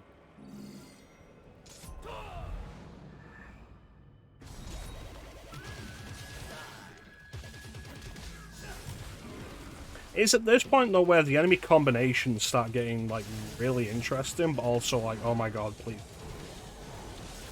Like, once you hit, like, past floor 40.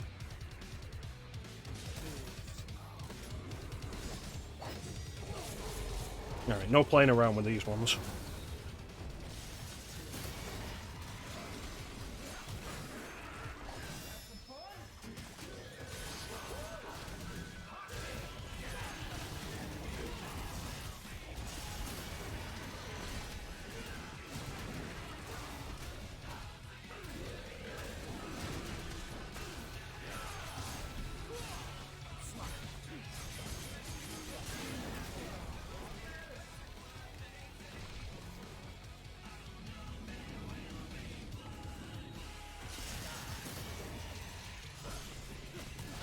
Alright, it should be here when you get back, Ninja. Try not to be too long, though, because we're getting close to stage 57, which is the one we lost on. Was it? No, stage 58. Because it'll count the last one you completed as where you got to. Like, try not to be too long. But we should be here when you get back, Ninja.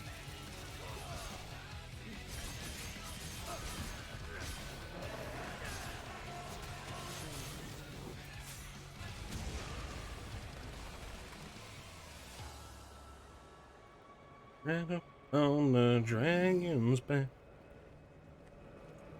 The mountains don't give back what they take.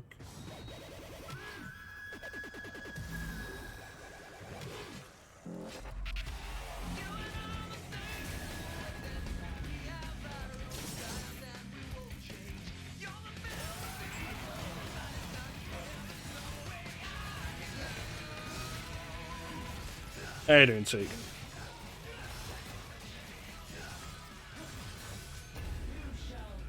Second Judgment Cut end.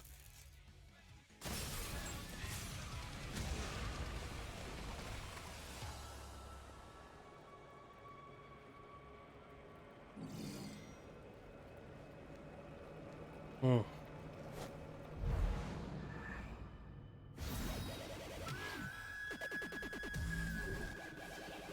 Right.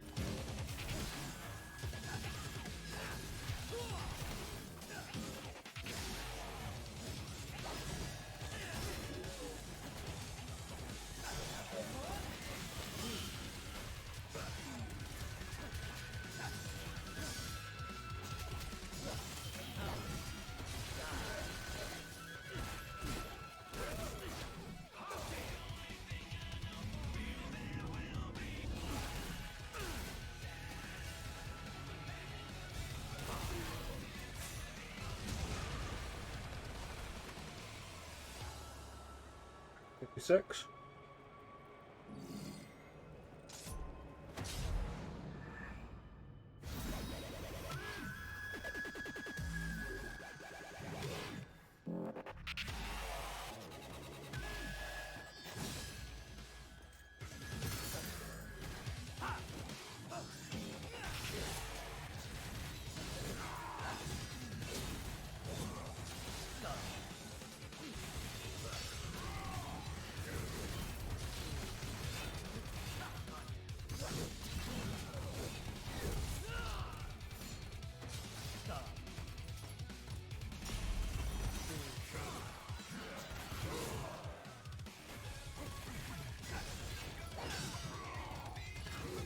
It's interesting how much more of a problem two of these guys are versus one.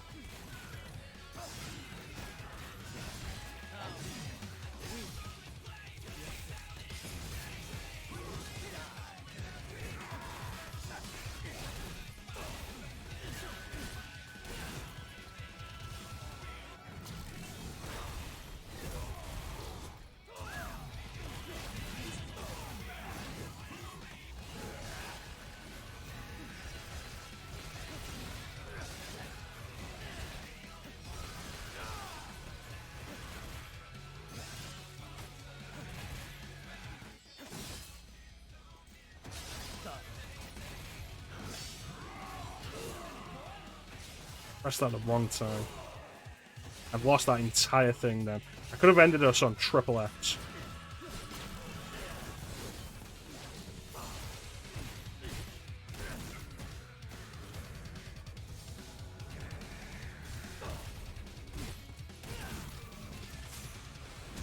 Damn it.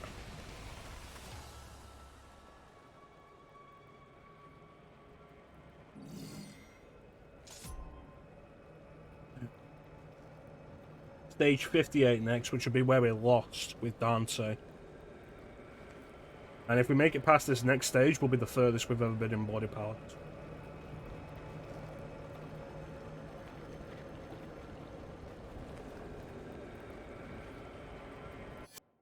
I'm gonna take a quick break and hit the bathroom first, though, and grab another drink.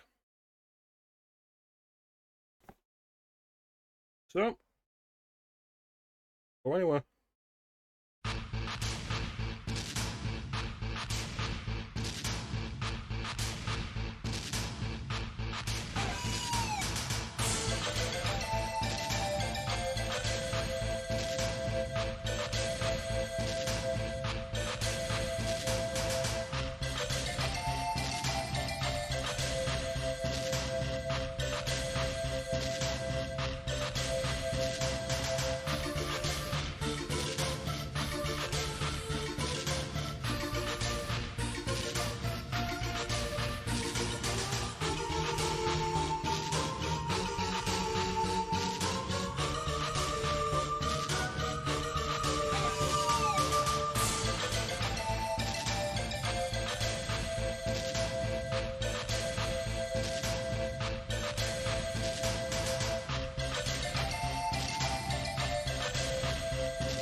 Oh, hi.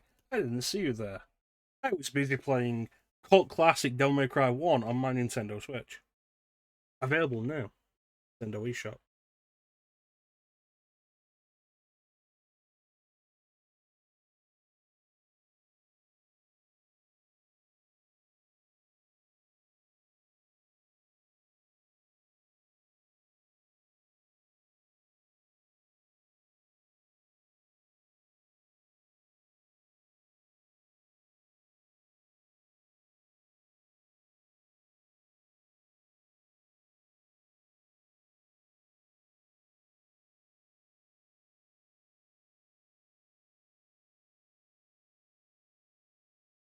I think to myself, as like we're coming to the end of the break, and I'm like, you know what? I got Devil May Cry 1 installed on my Switch Lite. Let's have a bit of fun with it. Load up my save. We're on mission 2. Let's run down the corridor and like have me playing it here. It's like, oh, what's going on? But you can hear the noise. And I get into a battle and do it real quick. And then that fight lasted way longer than I expected. It was like 20 marionettes there. I was like, okay, this is taking longer than I would have liked.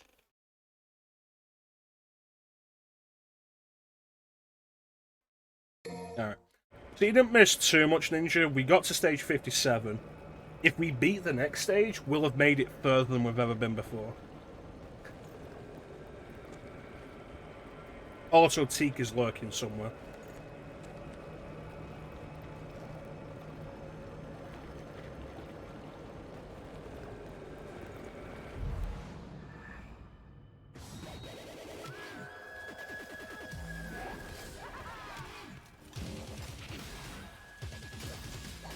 Teak the lurker. It's Thursday, so we'll be playing Sea of Thieves today with Amy. Which I feel like usually means he's going to start earlier than he normally does.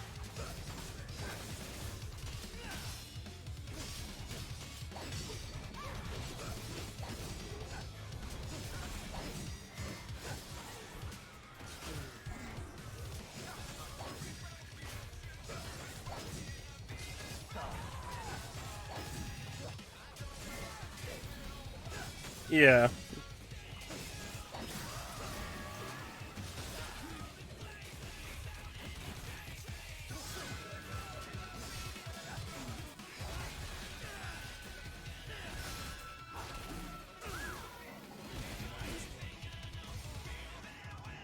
So,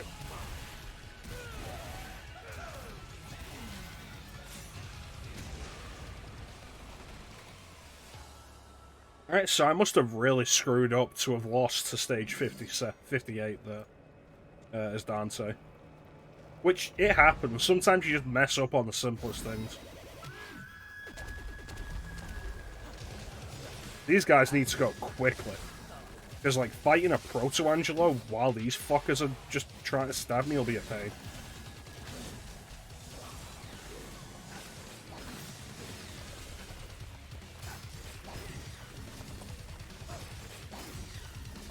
Alright, excellent.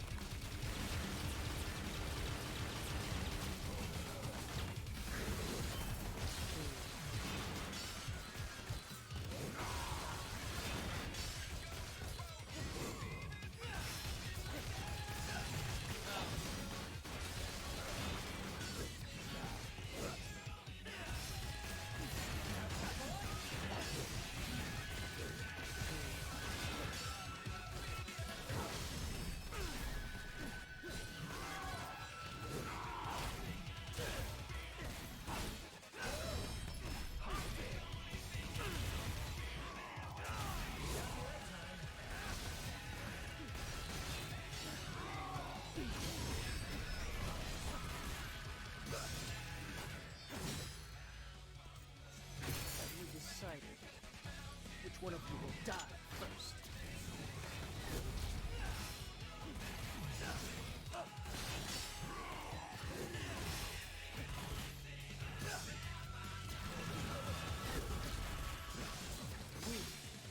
Earn the prize.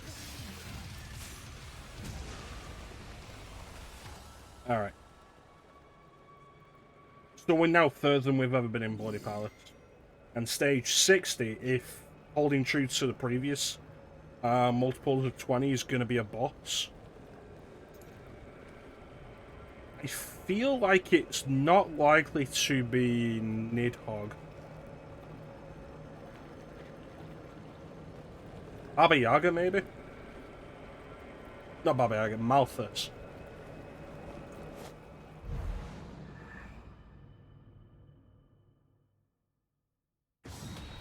No, it's, I can't remember what this fucker's called. Trish.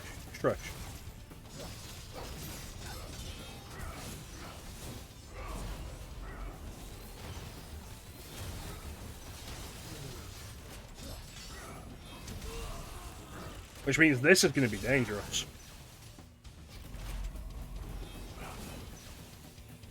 Vlatic Angelo is probably what it is.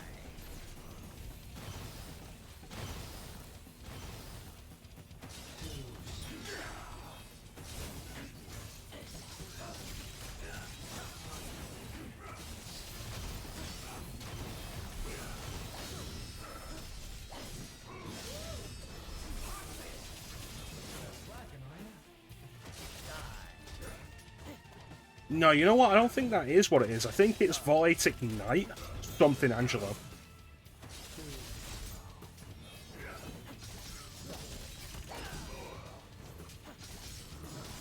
At least it's not Gurion.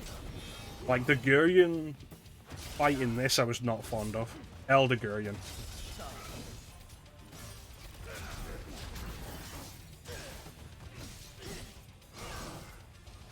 Volatic Black Knight. I'm sure this is something Angelo. And the Volatic Black Knight is just its descriptor.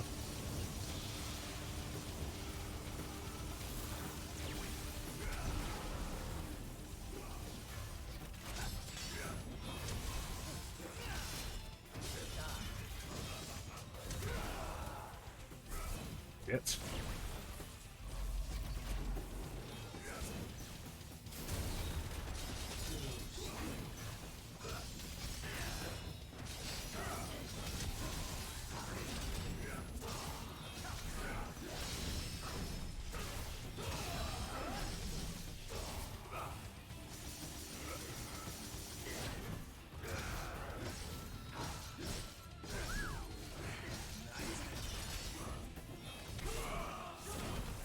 Oh, this is going to be the losing fight. Feel it.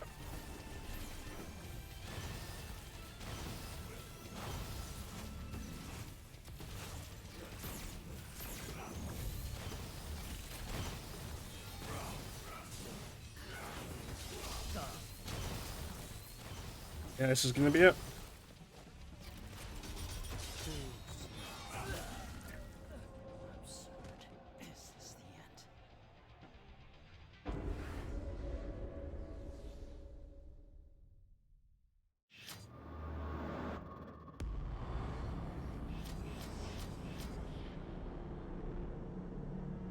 Hmm.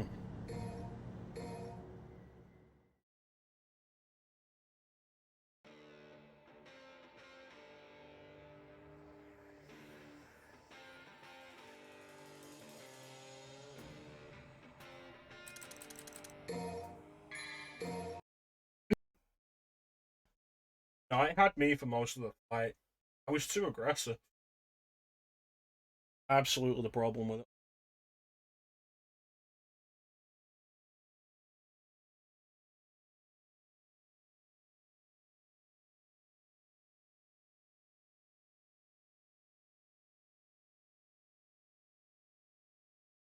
Take off the only thing I know for real.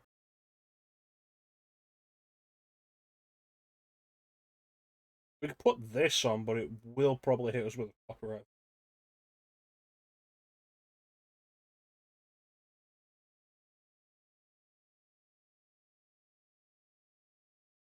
Ah, fuck it, let's do this one.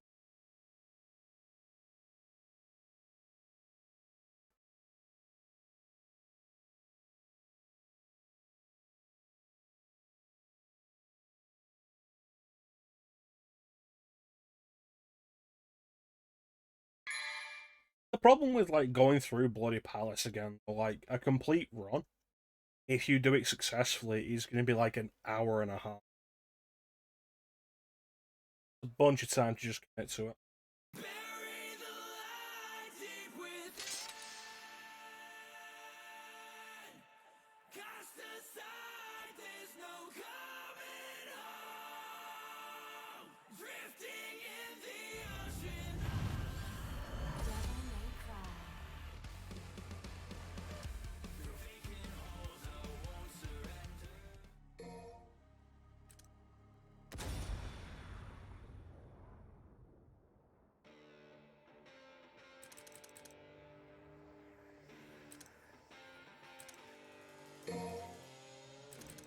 Alright, back to the show.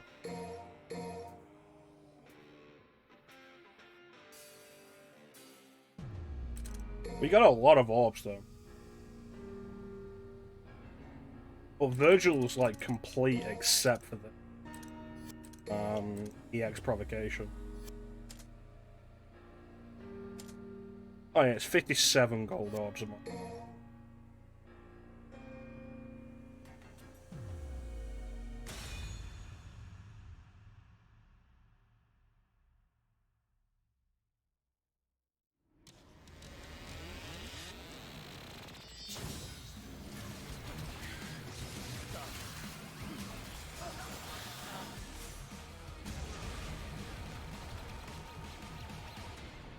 This hair is silly.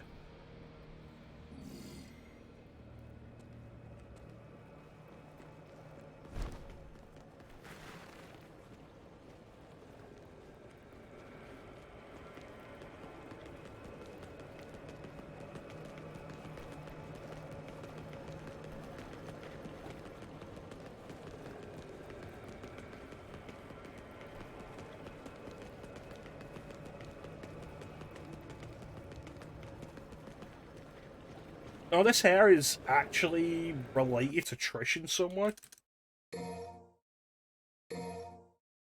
It's just recalled white.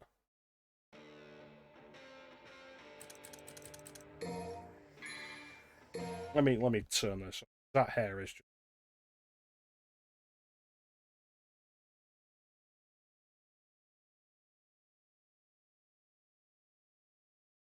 glorious, very long white glow Trish hair.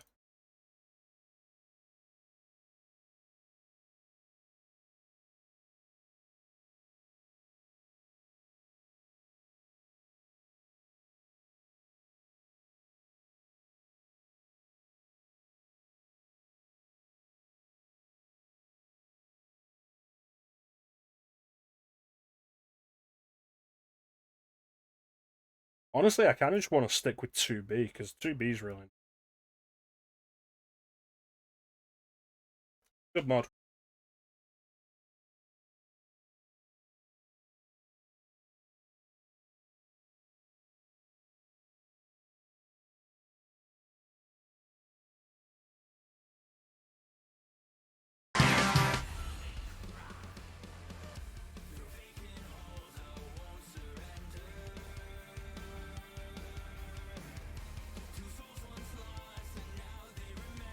Fucking OBS crashed.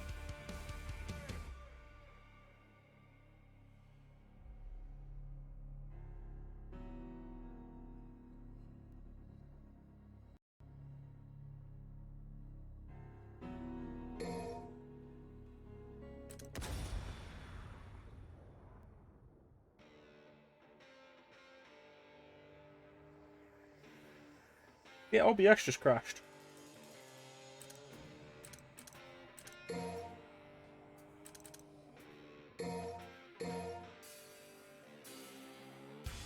Anyway, not gonna be streaming tomorrow. I'm on a closing shift again.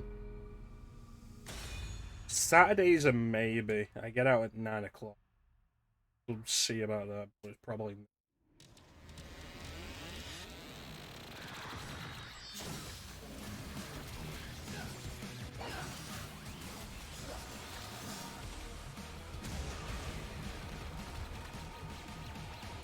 And Sunday we're back with Teak with more Gotham now.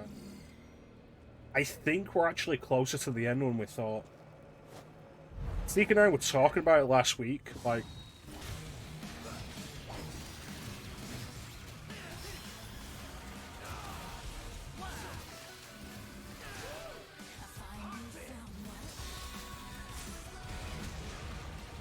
Zeke and I were talking about it last week, like, the villain cases that aren't tied to the main stories, like Harley Quinn, Mr. Freeze, Clayface. There's got to be at least one more there because there's another piece on the mantle. But I was checking the achievements that I got from that stream. It's like, no, we've done all the villain cases. There's only 3. I think we're getting close to the end of the game. It's possible that, like, this week will be the end of it.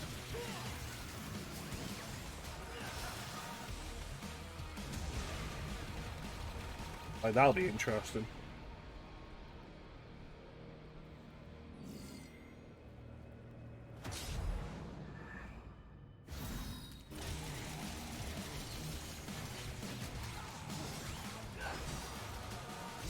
It's been pretty fun. Like, I did some of it off stream solo. Like, getting some abilities off stream solo for the other characters. Teek's done a bunch of that. And we've both agreed, like, the co-op is what holds it up. Otherwise, it's honestly kind of repetitive. But, like, the framework with co-op around it is actually a lot of fun. Because it's a solid enough base. But it's the kind of, like, base we've seen in over a dozen other games. The gear system, the leveling system, the skill trees, yada yada yada, the open world, that kind of combat. Like, I compared it at one point to Assassin's Creed Odyssey, and in a bunch of ways the gameplay is very similar.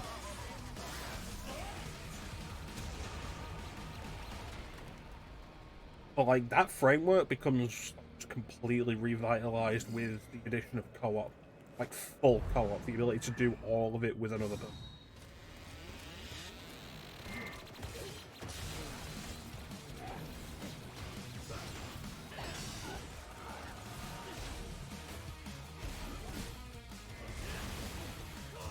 It's like, can I recommend it? It's a fine enough game, but it's not something I would recommend unless you're able to play it co-op.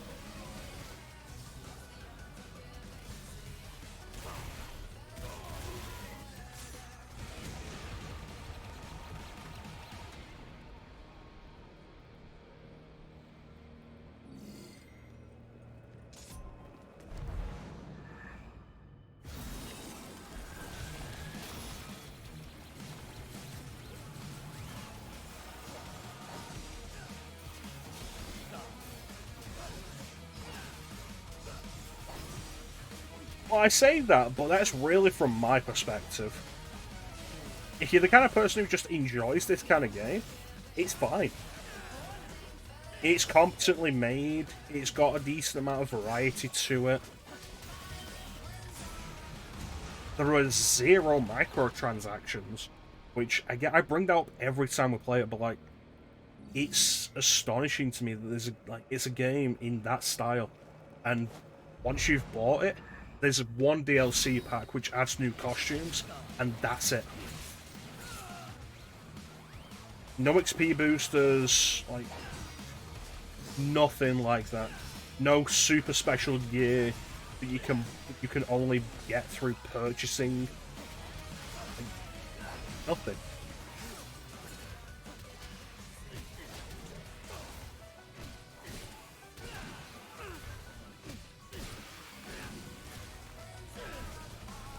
Exactly.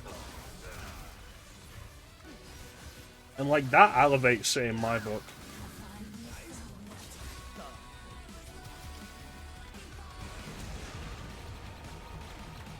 It's a fine enough game, and if you're into that kind of game, yeah, it's worth picking up, especially if you get it on sale or whatever. But if you have somebody to play it co-op with, it's a lot of fun.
I'm glad I played it though.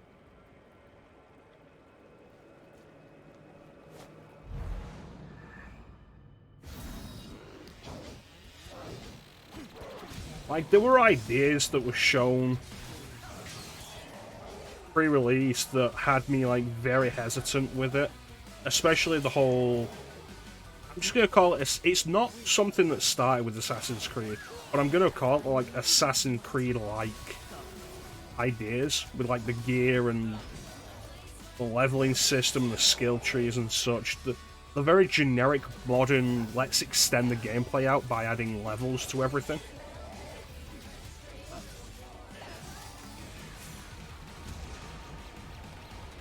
But I was always interested enough to play it, which cannot be said for Suicide Squad Kill the Justice League at this point.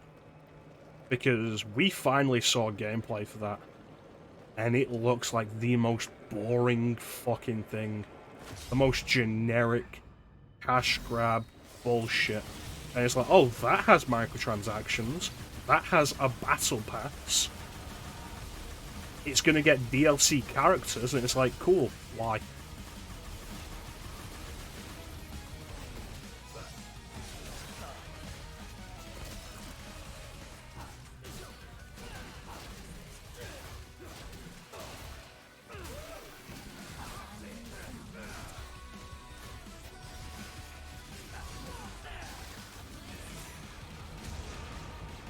And, like, the thing that gets me is, like, okay, we're gonna have these 4 mostly distinct characters, I guess.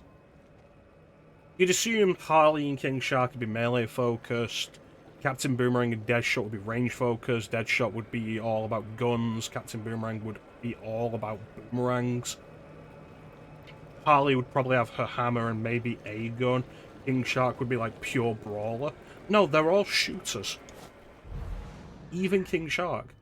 Like, the gameplay reveal, like, the gameplay showcase for that, being like, here's King Shark, running around, jumping around like everybody else, using a gun like everybody else, and it's like, what?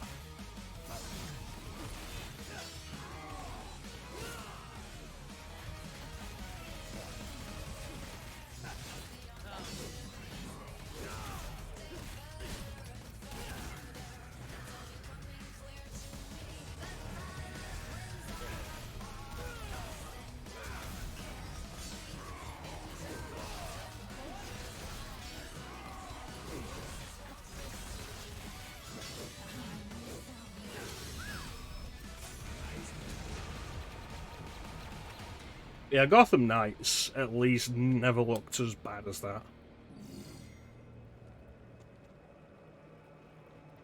As for what's after Gotham Knights, I don't know, like, if we finish, we'll finish it before Star Wars month starts anyway.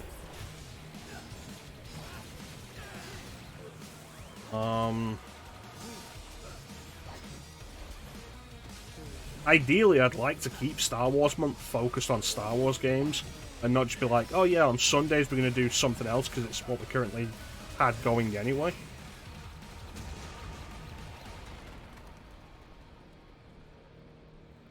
I don't know, maybe a community night? For some Star Wars stuff? I don't know.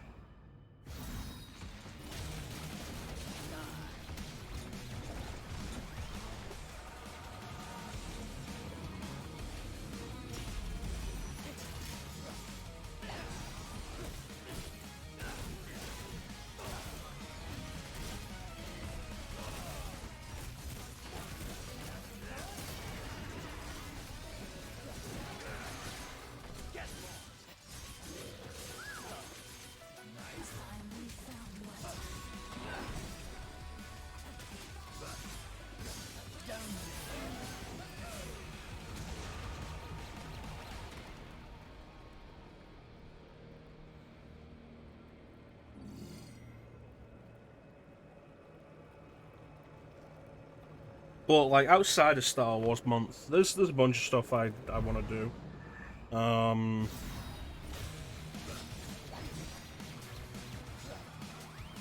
Which depends on, like, who's available and when and, like, what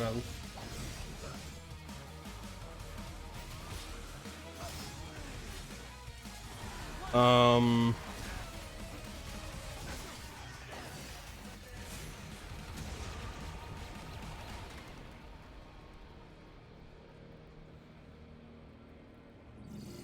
as the thing that we suggested on the Discord this week, Flame and I go through the Legacy of Kain series.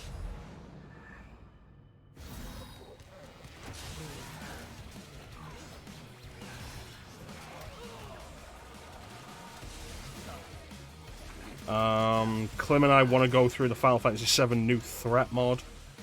We're both really excited about that. And it's just about like when we both agree to start it.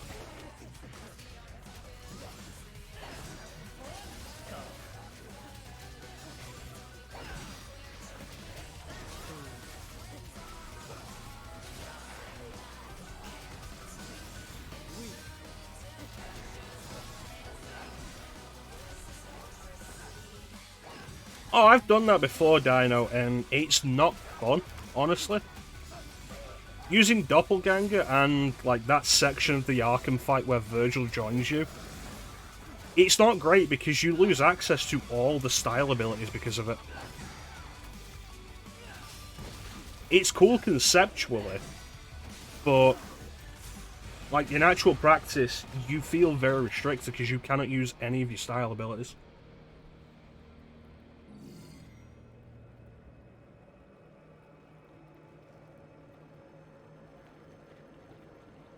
Devil May Cry 5 co-op, yeah. I want to test that out with you, and like there's the whole thing of like you and I playing through the Devil May Cry series.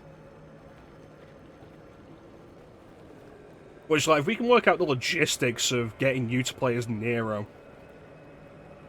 yeah, like when Virgil shows up, that fight becomes so much less fun, but also so much more dangerous.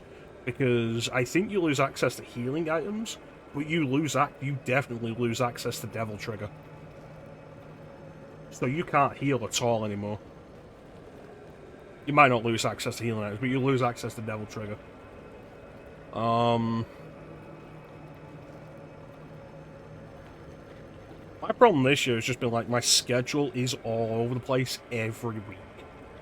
It makes it hard to have like a committed schedule for anything. It leaves me exhausted. It leaves me with low motivation for anything. On top of that, like depression just kicking up a lot.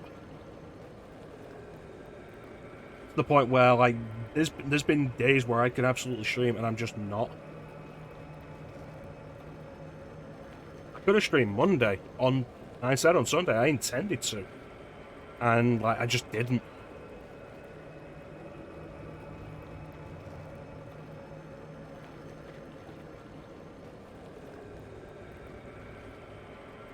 It's like this time tomorrow, I'll be in work. And it's fucking infuriating.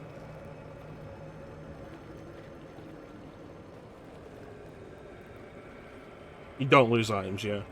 But you also don't want to use items as a Devil May Cry player.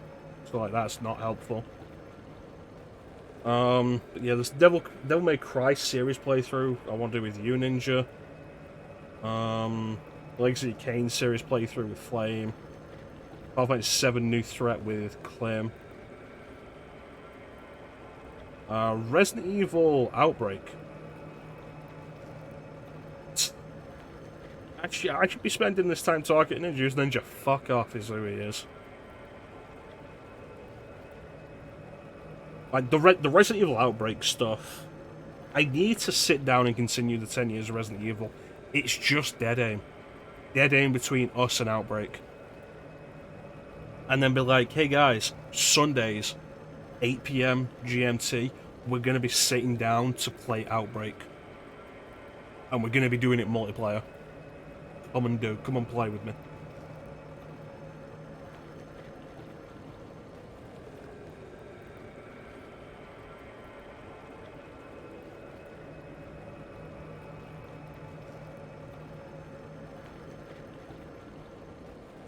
I think that's like I set the Sunday aside for like doing it with other people because it's the only play time I ever have on my schedule, and sometimes I have to fight for even that, and that pisses me off.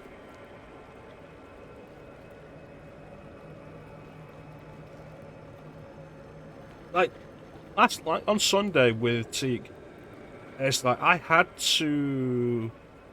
I was in work at 4 a.m. I was in work from 4 a.m. to 12 p.m. And I was like, cool, if I'm going to do the stream with Teak, I'm going to have to get a nap. It's not a choice of, like, I'll get a nap just to, like, feel better. Like, no, if I don't have a nap, I'm going to be fucked.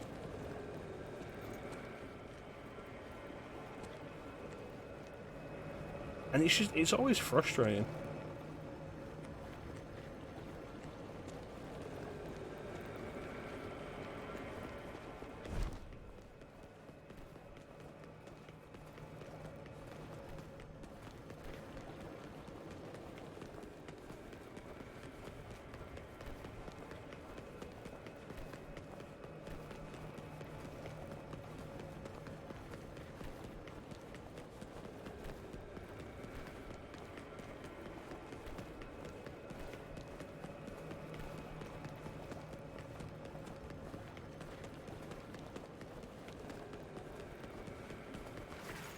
Show me your motivation.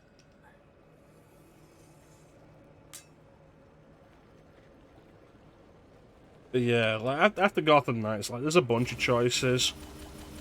But with Star Wars month coming up next month, I don't want to, like, commit to any of them at the minute. And then afterwards, it's like, okay, who do we go with?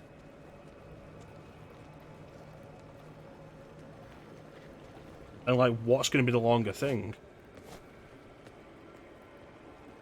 Legacy Kane's series playthrough with Flame sounds like it'll be long, but it's like 3 or 4 sessions for Blood Omen, probably like 2 or 3. Well, it's probably like maybe 4 or 5 for Blood Omen. 2 or 3 maybe. Oh, that's taller. 2 or 3 for Soul Reaver.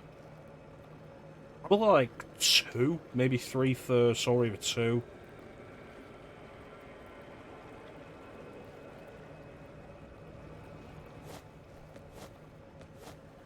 Blood Omen and Defiance, if we went a little long, they could be like 2. 2 each. So like, as a series playthrough, it's not that long. My concern with the new threat mod with Final Fantasy VII is like, it's a rebalance. It redoes, like, changes a lot of the story, but it's also a rebalance mod that's considered to be harder than the original game. Like, that's a question of, like, how much trouble is that going to take? Too slow.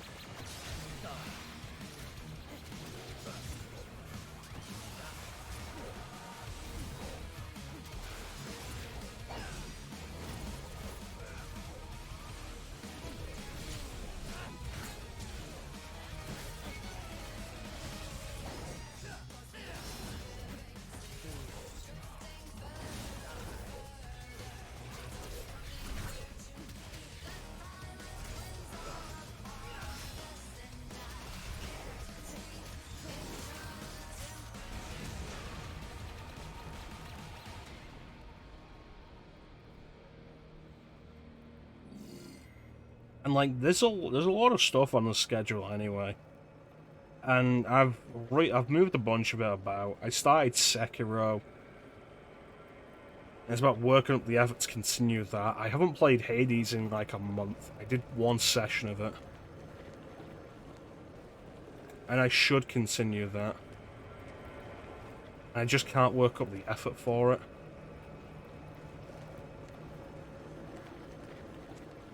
Excellent, good work, Dana.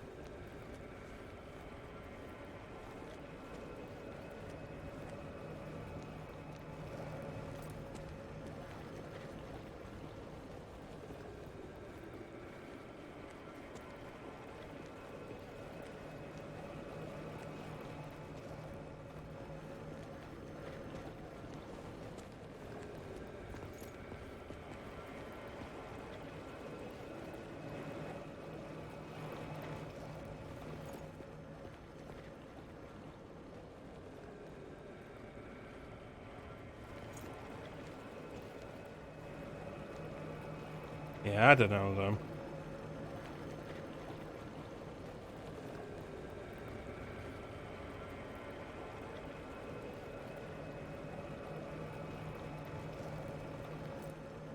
I should play more games in my off time.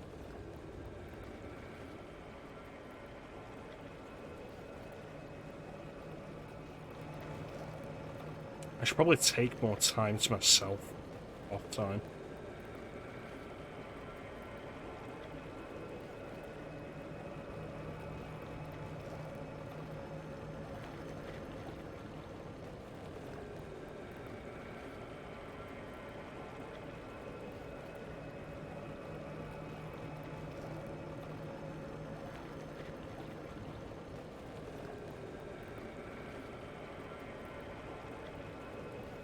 I feel like I've already, like, taken a load of time not streaming over the last month, though.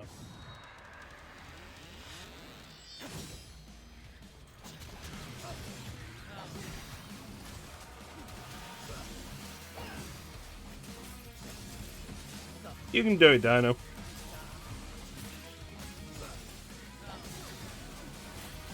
It's all about perseverance.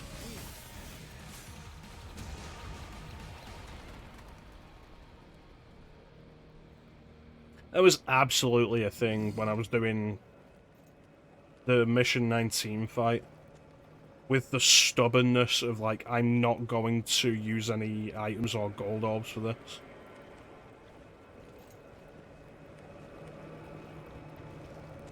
Like, just keep throwing yourself at it.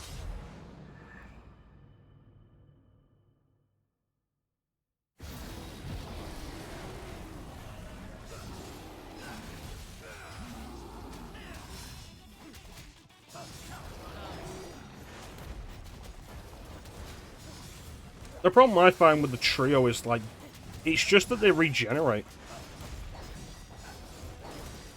Like, you buy yourself a little time, but then they regenerate.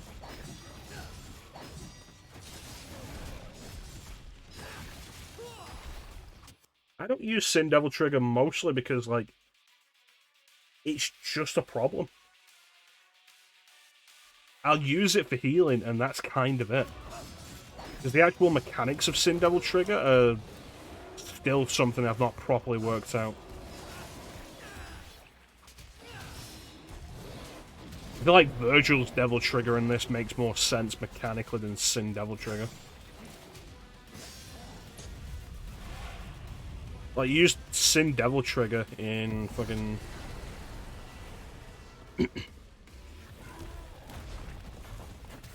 with Dance. And it's like, cool, I'm in the air now, and he will not move downwards.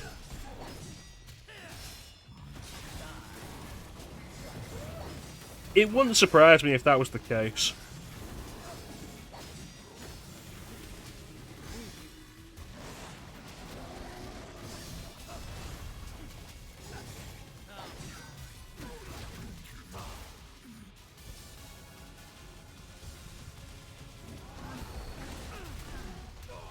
Yeah, true Devil Trigger, shimmying true. And it's something they've done with stuff like Street Fighter before. But it's more acceptable with Street Fighter stuff. It's like, oh, the Shin Shoryuken. And it's like, yeah, that makes sense though, because, like, it's a Japanese art. Japanese combat.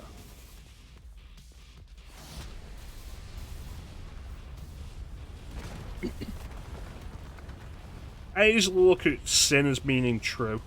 More often than not, that's what it does mean.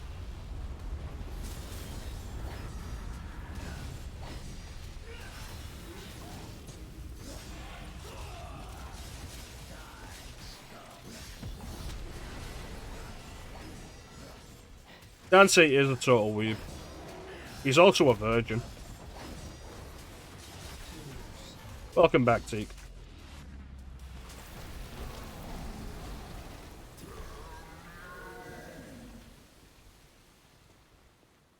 But Devil Trigger as a name is entirely a gameplay mechanic.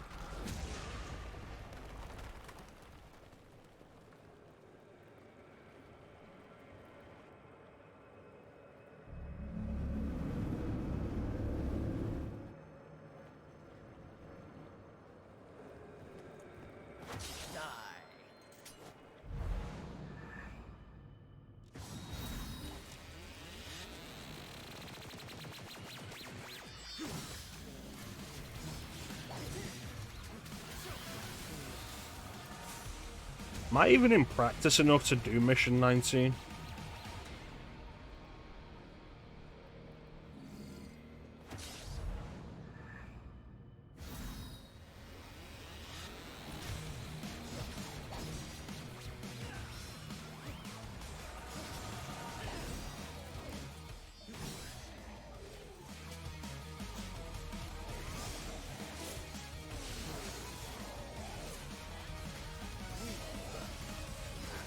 Hey Nelson, how you doing, buddy?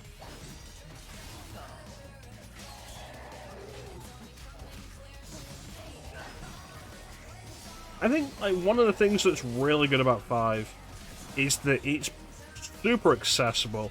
It's not as difficult as the previous games is, but the difficulty's there if you want it. I appreciate that, Nelson. Thank you so much.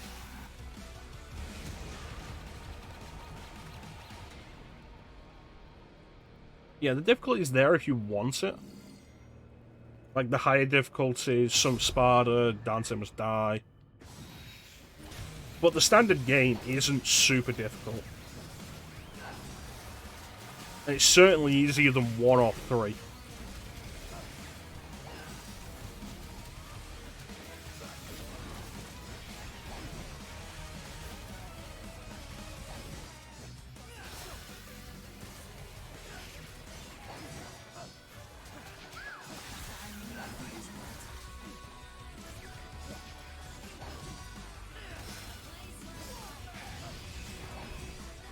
Three on normal, like, if you play 3's actual normal mode, like, it's not too bad.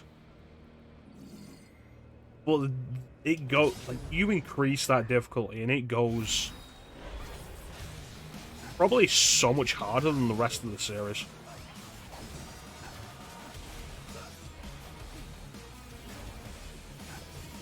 When's the Dance Must Die stream, Ninja?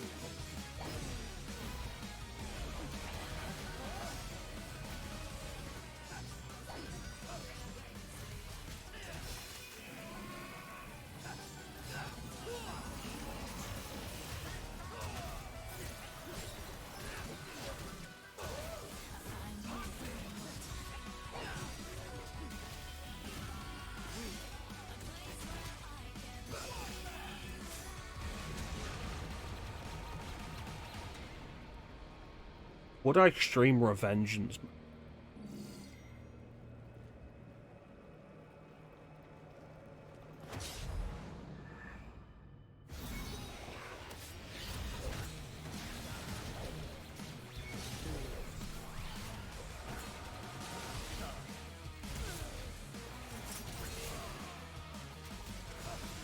The fun thing with, like, Devil May Cry 3 and Revengeance is you can unlock all the difficulty modes from the start with a code.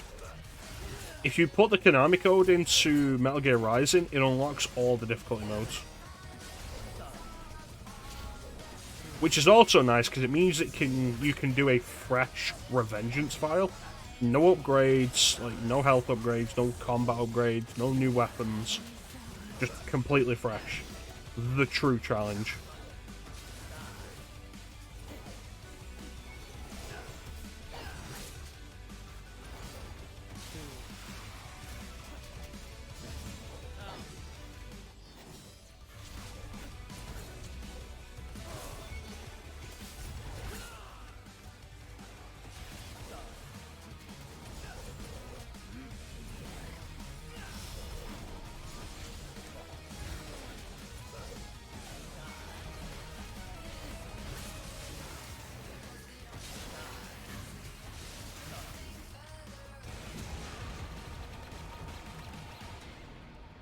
Yeah, no, I'd probably consider doing stuff like Revengeance mode and Dante Must Die mode if I was actually being paid for this.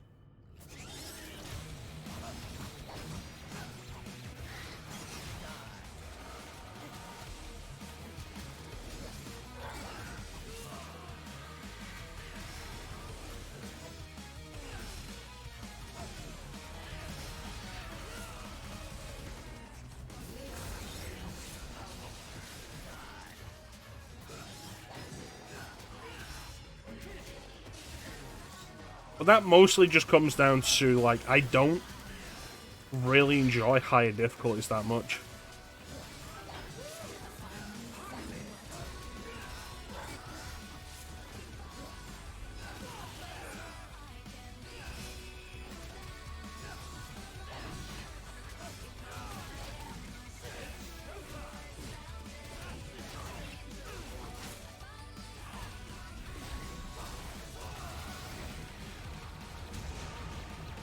It's like, if I'm gonna force myself to go through them, I might as well be getting paid. But as it is, the streams are about me enjoying myself. I can understand that. And you know what game that is? Doom.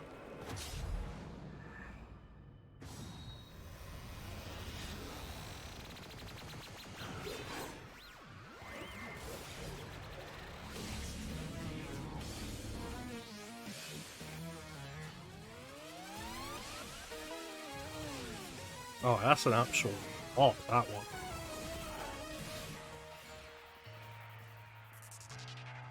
I don't want to start this fight because it's gonna like take this up a notch, but that's a bop.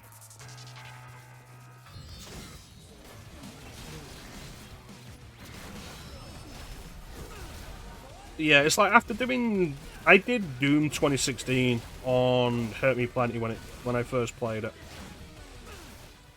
and then I played Doom Eternal, and Doom Eternal is considerably harder than Doom 2016. To the point that going back to Doom 2016 on the same difficulty, like, Hurt Me Plenty on Doom Eternal is so much harder than it is in Doom 2016. So now, if I play Doom 2016, I have to do it on Ultra Violence, or it's too easy.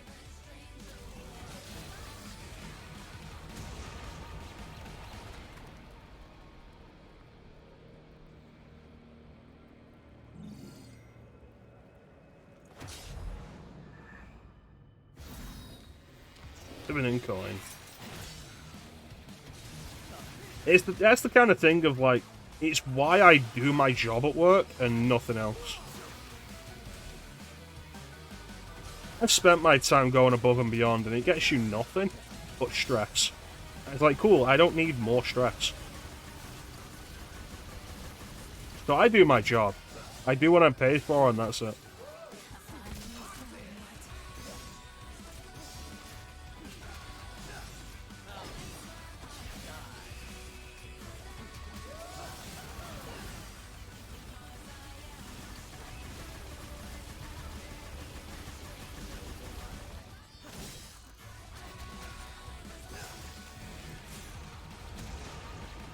If we ever get to a point though, it's like, if we ever hit like 100 subscribers, like I'll do a Metal Gear Rising Revengeance run. Why Revengeance and not Devil May Cry? Because fuck you, that's why. No, I love Revengeance. Revengeance is so much fun.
Publicizing?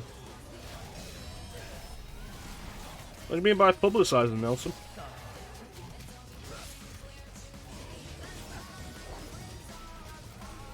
I'd say 100 subscribers, mostly because it's one of those things that will never hit.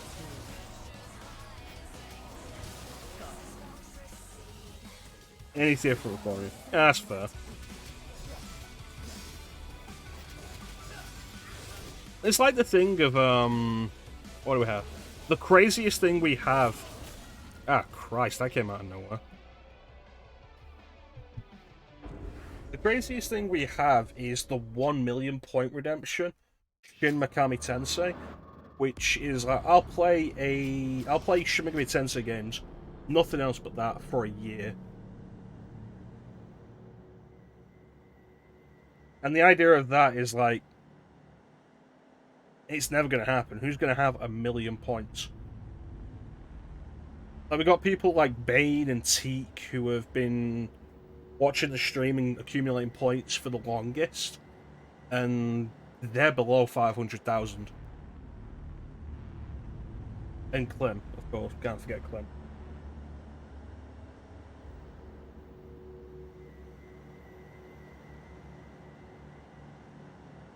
Yeah, spreading the word, yeah.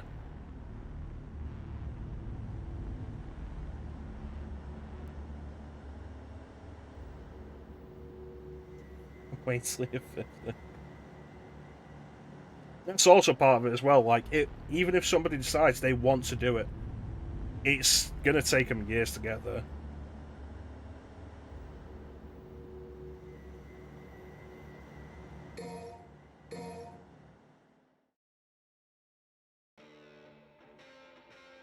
Pitching for a remodeled sink. Hmm.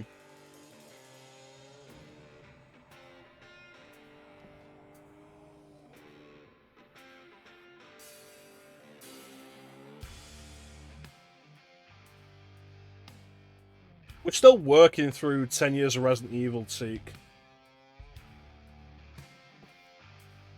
Hades is in the works.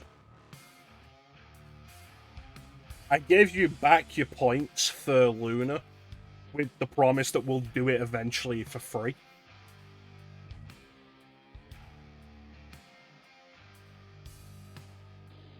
I feel like I have, yeah. I can't name any of them, but I feel like I have. Sometimes it just takes a while for various reasons. Let's not forget, Bane redeemed a second playthrough of Skies of Arcadia Legends, and that took me like 2 years to do. Or like a year and a half. But there were reasons for that. Some of those reasons were stress.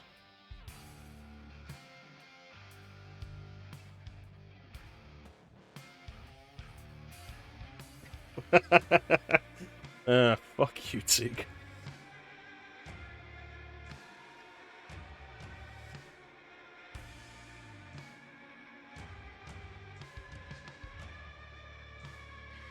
You know what it'll be like? Like, you'll come into the stream one day and I'll just be doing Dead Aim. And let's be fair, I ran through a lot of that in a very short space anyway.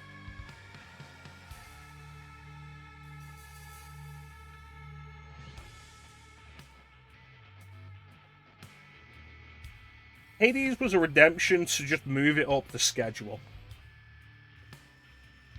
Like, hey, great, no swearing. 5 minutes. What time are we on? No swearing until 25 past. Hades was just about moving that up the schedule, which is why that was as cheap as it was, 25,000. And I'll get back to it.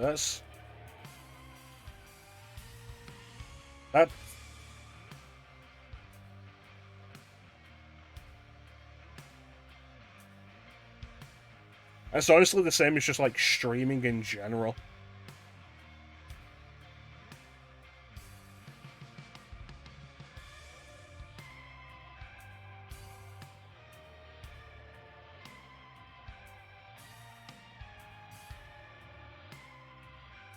Do you mean brand new day? One more day? Brand new day? One more day?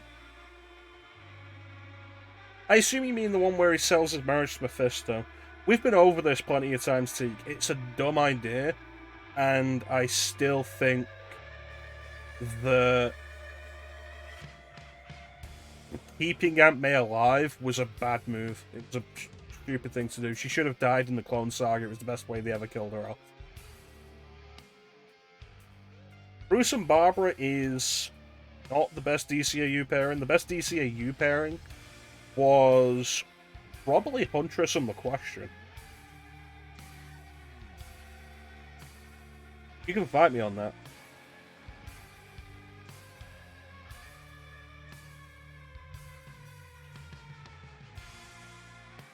Like, Huntress and Question was good. John Stewart and Hawk Girl was a good pairing. I wish Justice League Unlimited wasn't as focused on the whole are they gonna get back together thing with Vixen in a love triangle with that. That was not overly interesting. Batman and Wonder Woman was good.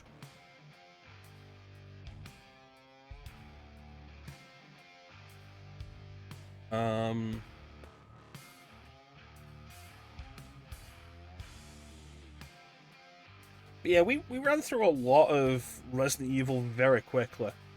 Like, you redeemed it, and then in the space of a month, I think we got through RE1, RE2, RE3, Survivor, Code Veronica, and the Jill scenario of Remake. And it's just slowed down since then, for various reasons. Distraction, depression, me just not streaming as much anyway. But I got through a lot of that quickly.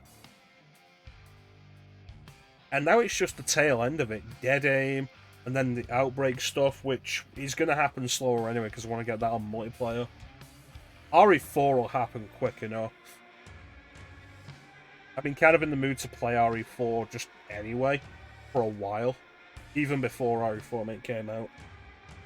And then Deadly Silence, and then that's done.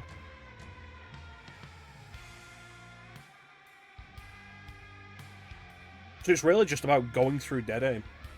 And the thing with Dead Aim, I think part of the reason that I haven't done it on stream yet is we start Dead Aim, and that's going to be one stream. Dead Aim is short enough to be done in one stream. And I don't know... I need to be in a place where I can commit myself to sit down and do the entire thing in one sitting, regardless of how long it is. Because it's not long, but I could make it long through my own failures.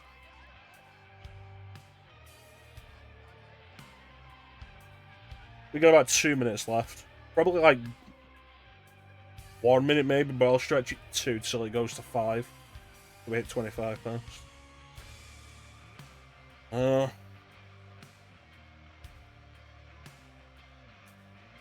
As far as One More Day goes, though, like, it was a major retcon or retooling of a lot of what Spider-Man was, undoing the main evolution Spider-Man had that had been a big part of his character for 20 plus years at that point. The marriage to Mary Jane. Him being married to Mary Jane had been a major part of his character since, like, the 80s. And while I know they'd been trying to get rid of the marriage for a long time, for some reason, the reason that floats around is, like, they found it hard to write Mary Jane as a character, or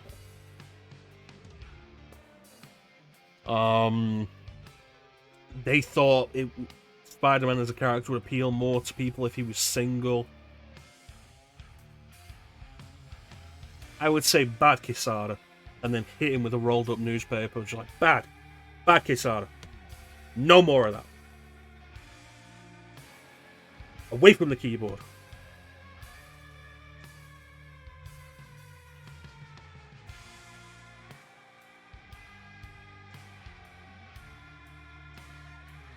But, like, it's the same kind of problem. Spraying with water, yeah. Do both. Like, do both. It's the same kind of problem people have with Superman. Oh, Superman's boring. He's overpowered. He's hard to write for. It's like, cool, you're coming at this from the wrong angle. And it showcases your weaknesses as a writer more than it does the weaknesses of the character.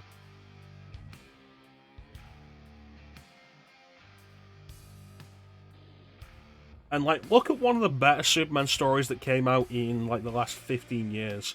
written by Teague's favourite writer, Grant Morrison. All-Star Superman. Is Superman overpowered? Is in that. It's a specific plot point that he's becoming stronger and stronger. But it's one of the best Superman stories because it focuses really hard on his humanity. Which is always the best way to do it. It's what a lot of these things lose. And like you turn around, it's like, what is the best Superman movie? And the answer is still like Superman 2, the Richard Donner cut.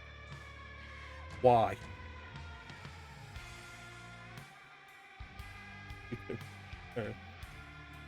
I made the time. I can swear again.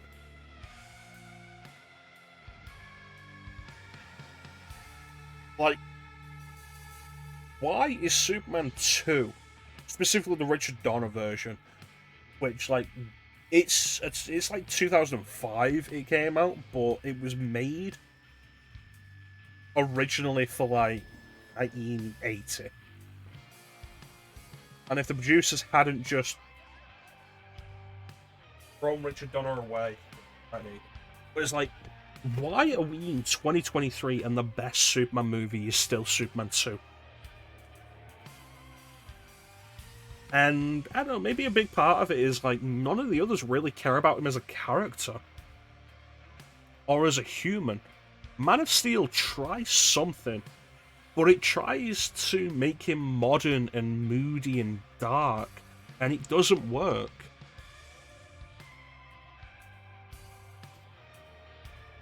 It's like, oh, what should I do? How should I do it?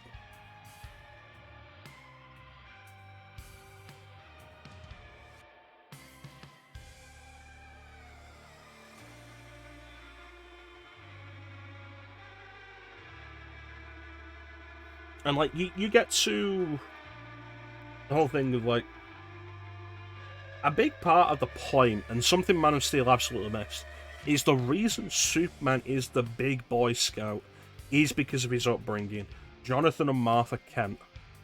And Man of Steel misses that completely.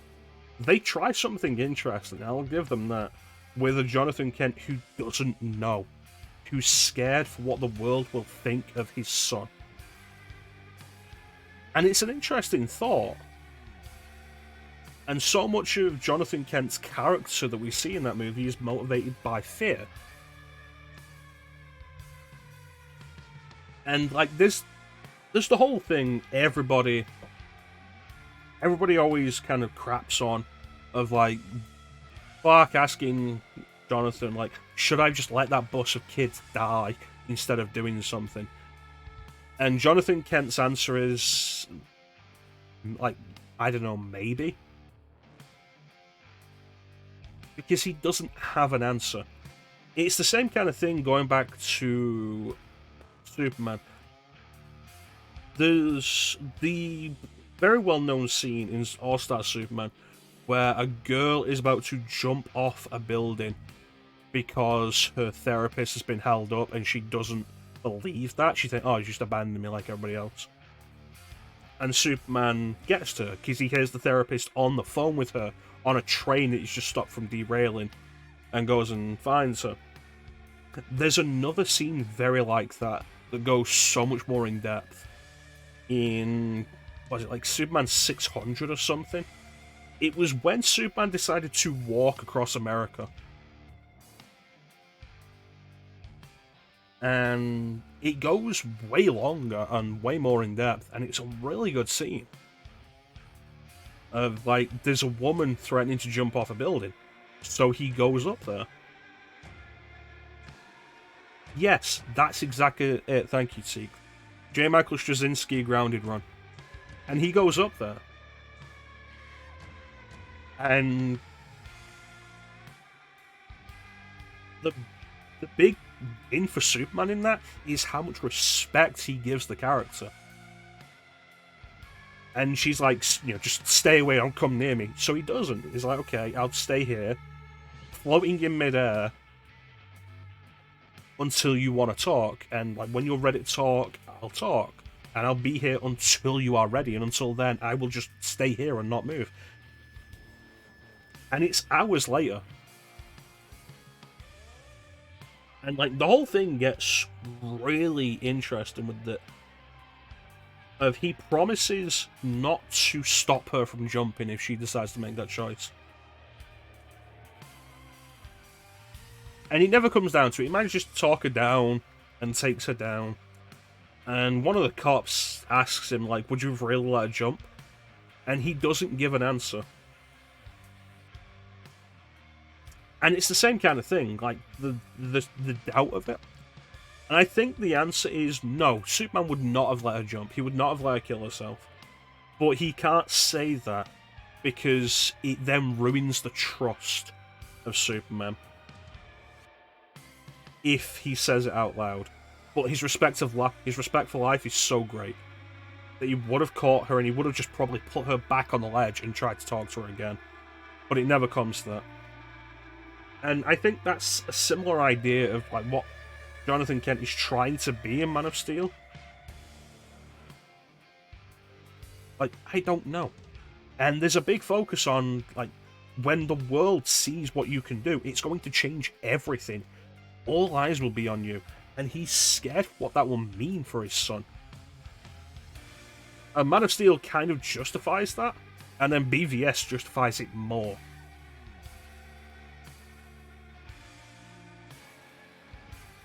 So I think the better way to take that would have been, like, the scene where he's in the tornado is like, oh, well, no. The dog's traps in the truck. Okay. Jonathan Kent will go. He stops Clark from going, Jonathan will go, and he gets stuck there. And tells Clark not to come and save him. And that's when Jonathan Kent dies. And I think the better idea would have been for Clark to ignore that and go and save him. And there's your first introduction. And the hope that that can then inspire, oh, he saved him. And the people that they're around are like, they're not fearful, like, that was great. And I think that would have been the better way to turn that around, but that's neither here nor there.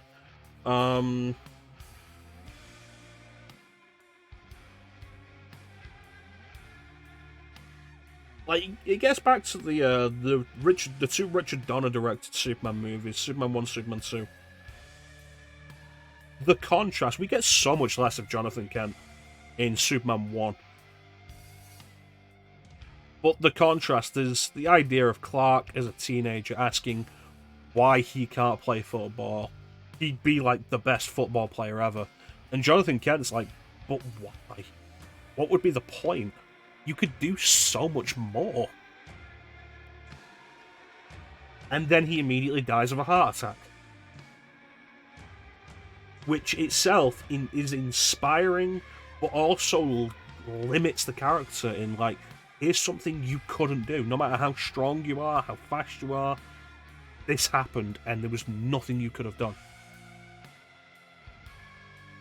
And then Superman 2 comes along, and a big focus of it is him giving up his powers for Lois Lane and the humanization of the character. And it's still the best live-action Superman there's been.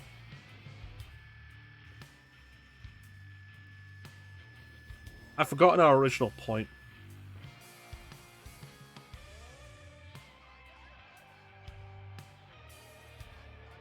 I think alive. Like, I think to stuff like the animated series where they're alive, or Lois and Clark, The New Adventures of Superman, where they're alive, and I love those two as characters.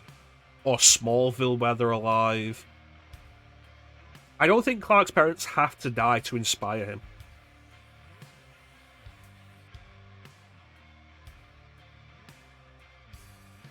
And if anything, I think them being alive can add more to the character.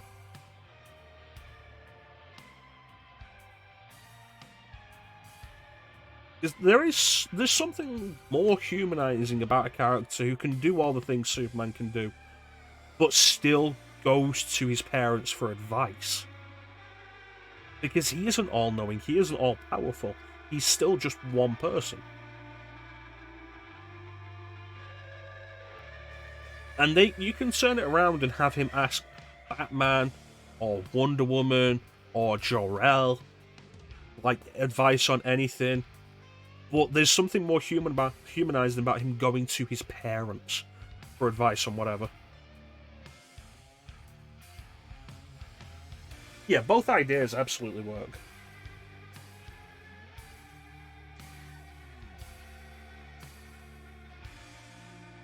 Like, Jonathan Kent dying of a heart attack is better than Jonathan Kent dying in a tornado. Because the tornado is, you could have stopped this, but you didn't. Yeah, absolutely. I love Jonathan and Martha Kent as all live characters. They're great.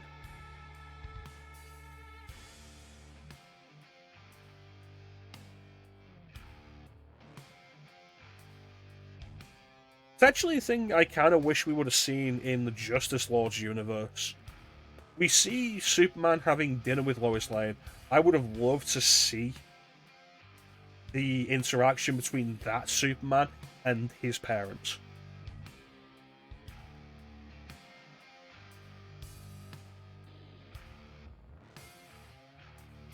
But we never got that.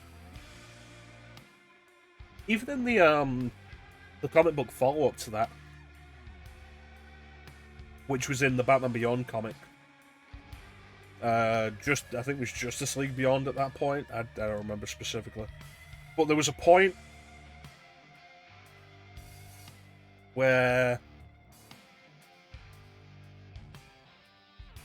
they brought the Justice Lord Superman back. And it explained where Wonder Woman had been. Where Wonder Woman was in the future. She'd gone to help Justice Lord Batman after he'd turned good.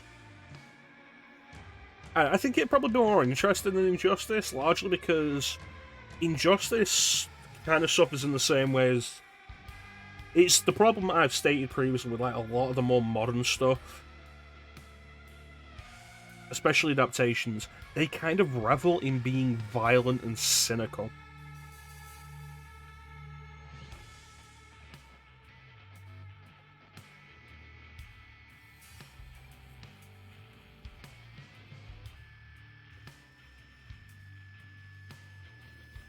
And I still think the restrictions, the censorship required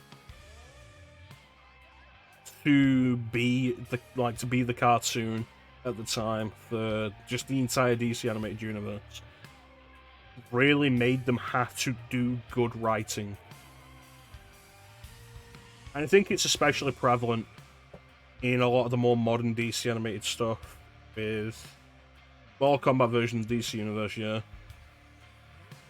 I think it's more prevalent in, like, a lot of the more recent animated DC stuff, where, like, adaptations of stuff will show more violence or more sex than the original source material. Like, Batman Hush in the comic is like, oh yeah, no man or woman can resist poison ivy, and that's it. But in the movie, yeah, no man or woman can resist poison ivy. Now get over here and make out with me, Catwoman.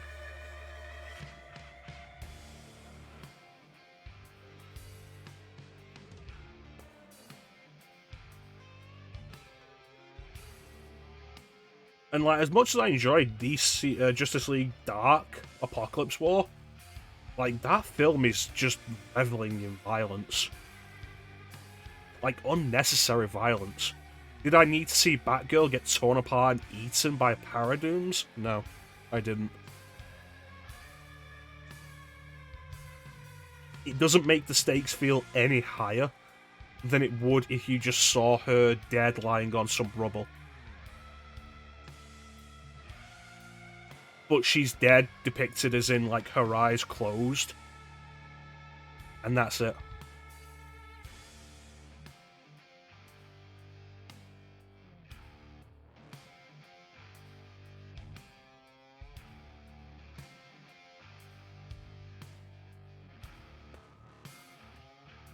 But I think the DC animated universe like really benefited from the restrictions of the time for like television broadcast by having higher quality writing rather than just falling back on swears and violence. There's also the thing of like there hasn't been an adaptation of Batman that has been as compassionate as a character as like Batman as he was in the DC animated universe.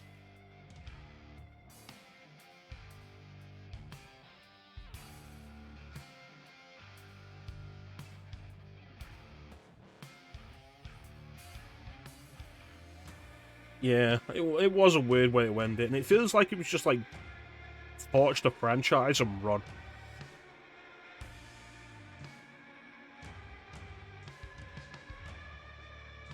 It was good, but I don't want to ever watch it again.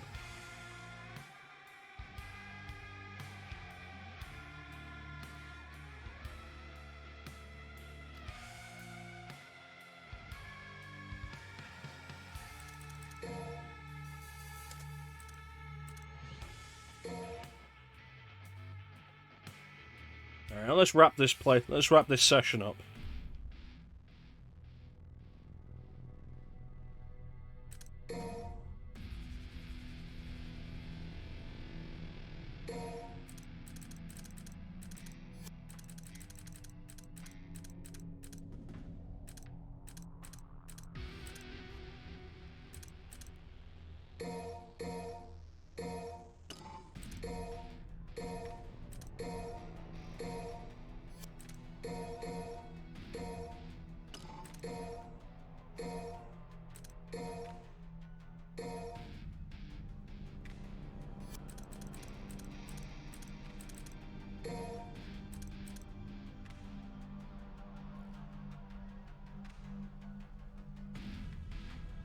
Dr. Faust is something I'm never going to learn, or like even attempt to learn until I've bought like everything else, and when red orbs are useless to me.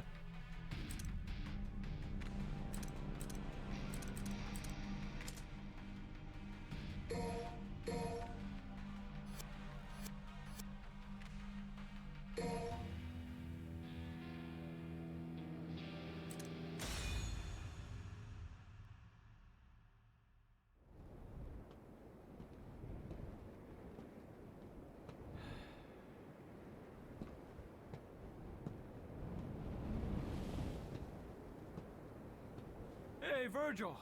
Your portal opening days are over. Give me the Amato. If you want it, then you'll have to take it. But you already knew that. I had a feeling you'd say that. How many times have we fought? Hard to say. It's the only memory I have of us since we were kids.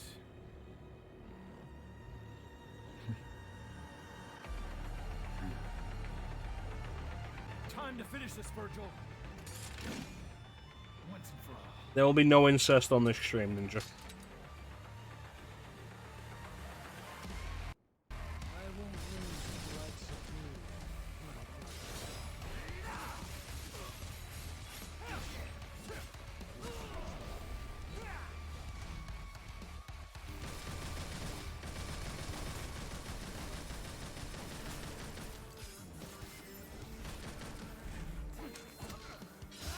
Two B is also a robot.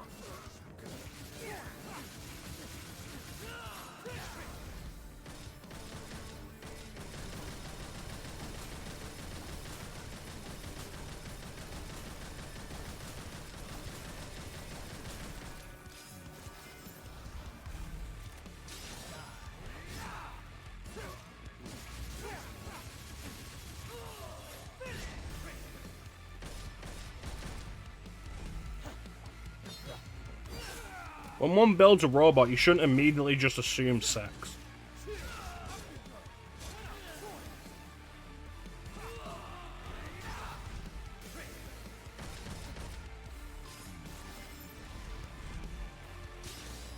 That's because the internet is full of horrible people.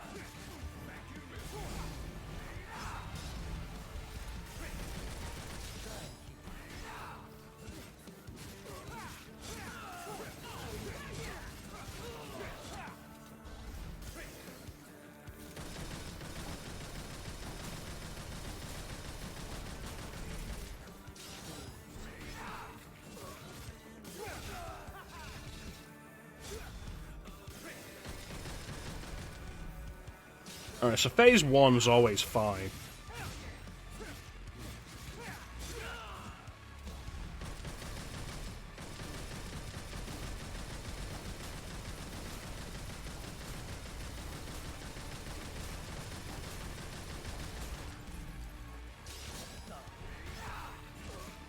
Just about time to settle. Alright, here we go. Come on.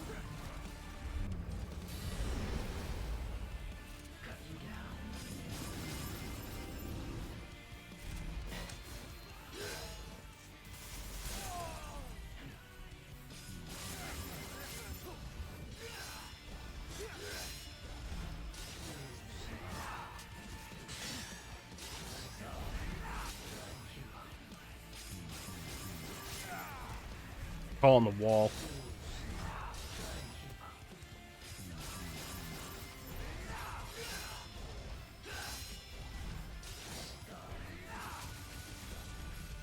There he goes.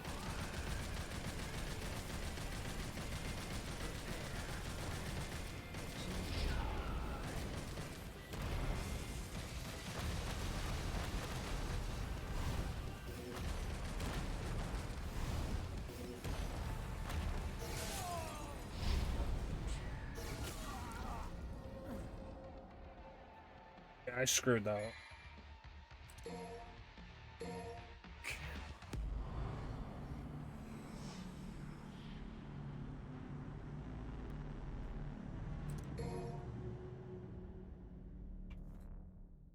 We'll take 3 shots.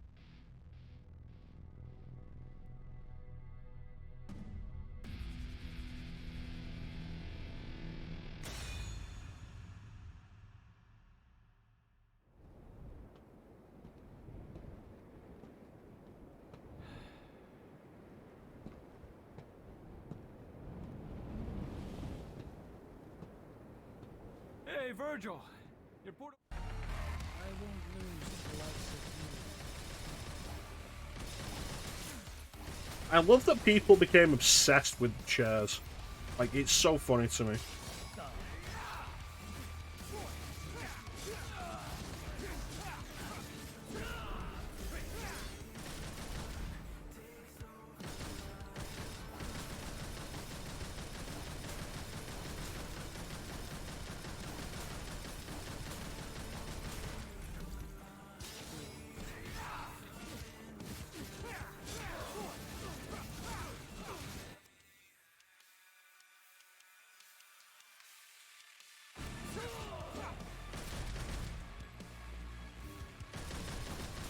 The fact that the chair's still there is kind of funny as well.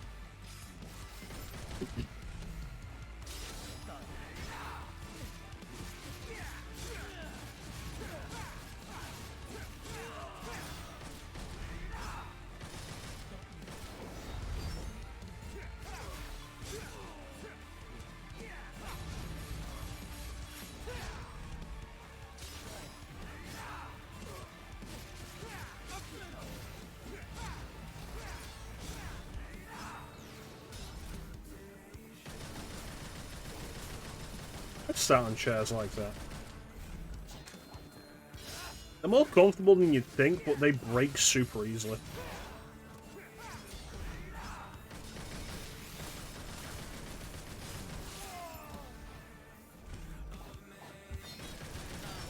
It's just about time to settle.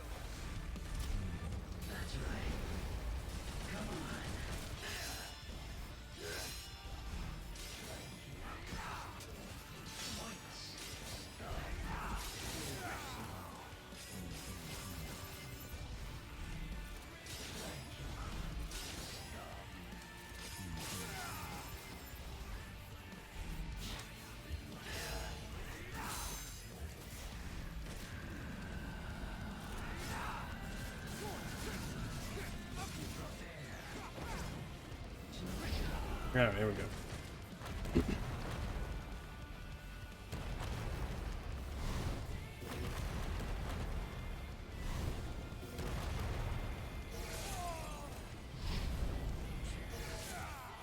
It's bullshit.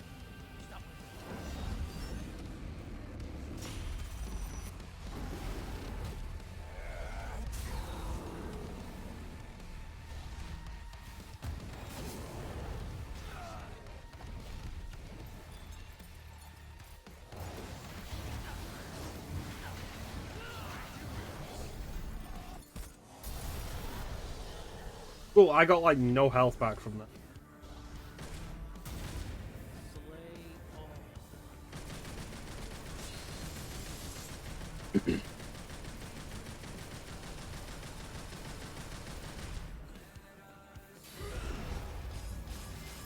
Cheating bitch.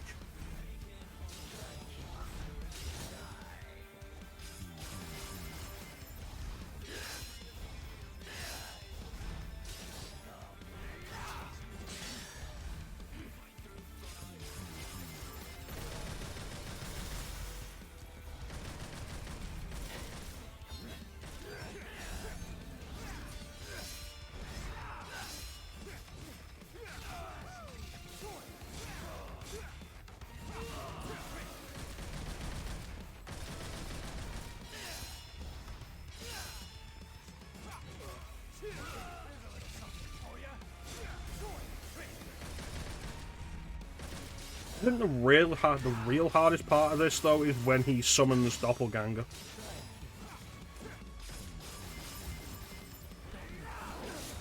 Just like old times.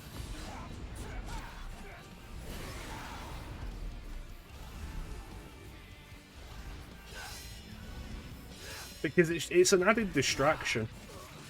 If you can take Doppelganger out quick,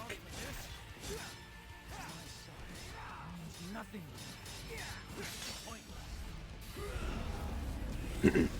it's not so bad. But like, Not in a million years. on top of Virgil, and you're probably going to be low on health at this point.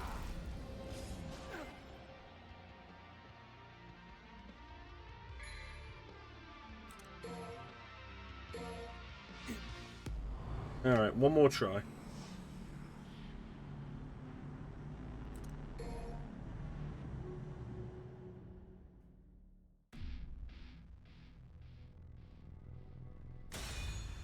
Yeah, it prolongs the fight. And I say by that point you're probably really concerned about your health anyway.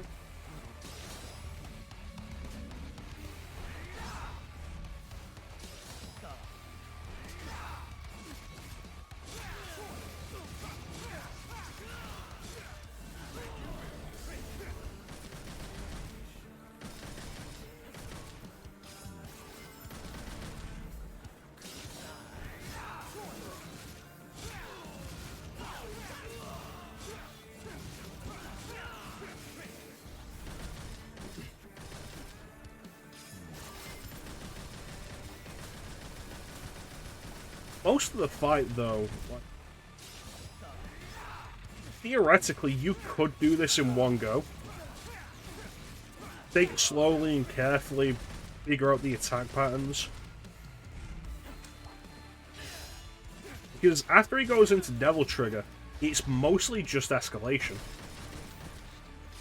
Like, instead of one judgment cut, it's 3.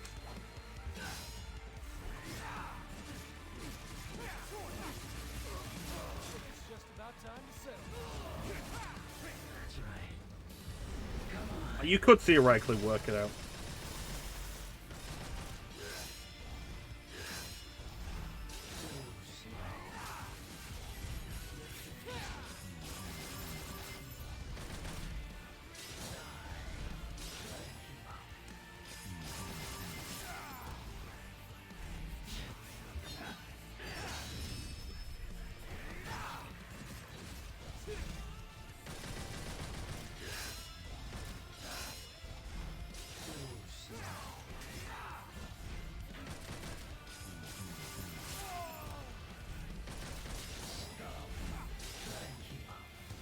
It'll be the fun thing, Ninja. Like, if there are hot robots, they'll be hot to me. Will they be hot to anybody else? I can't speak for anybody else.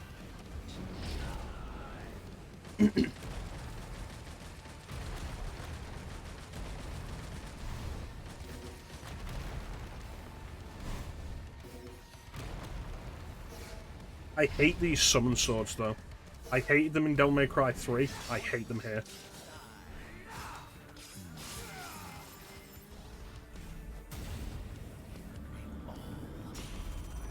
Can they be reprogrammed?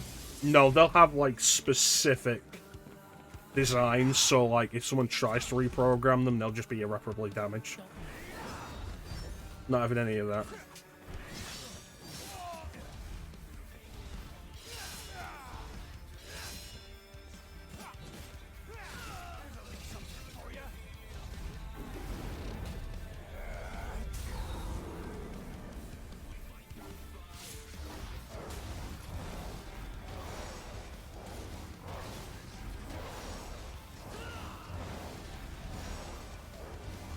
Oh yeah, Sin Devil Trigger doesn't restore health. What the fuck am I doing?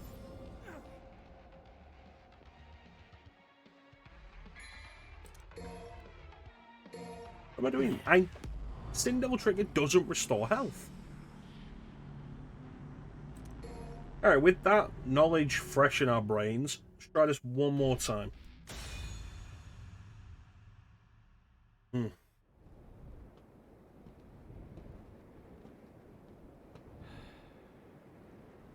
Devil May Cry 2 design, though. Goddamn.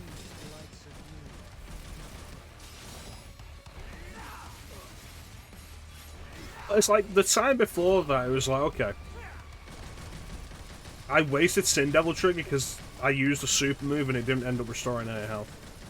And then the second time I did it was like, okay, I've just remembered Sin Devil Trigger very specifically does not restore health.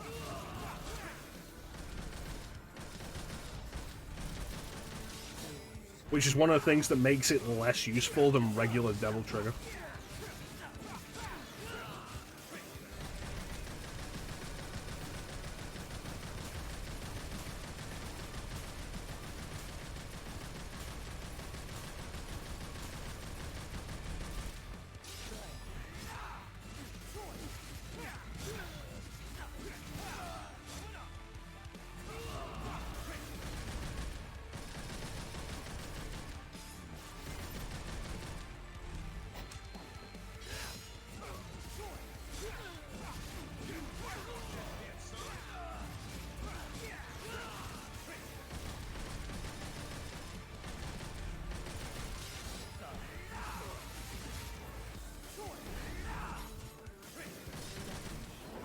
Yep. Not today, fuck nugget.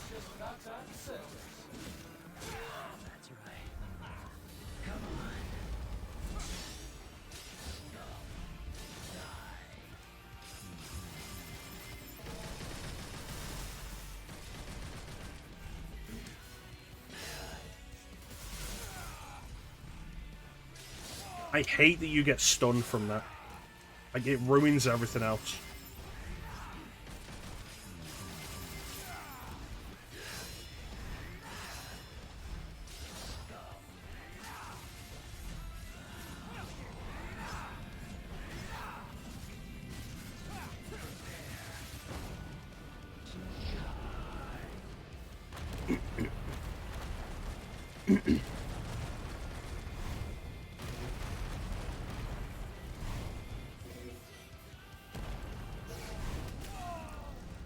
Fucking bullshit.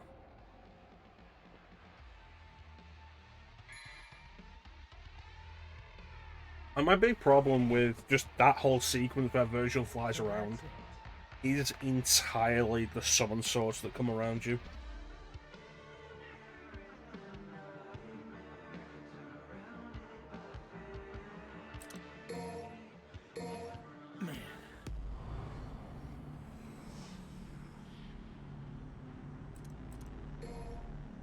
Oh well. I've done it before on stream. We know I can do it.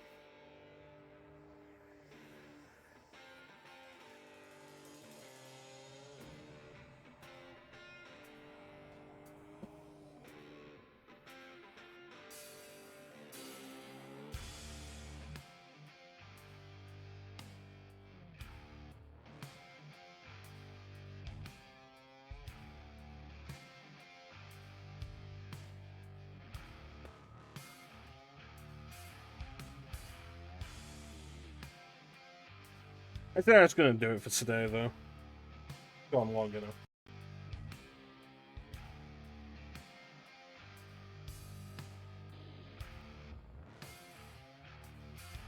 I don't know how long we've actually... Yes, almost 4 hours.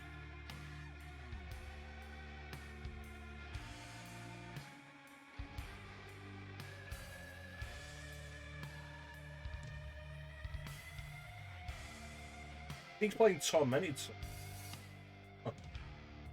Not playing. Yeah,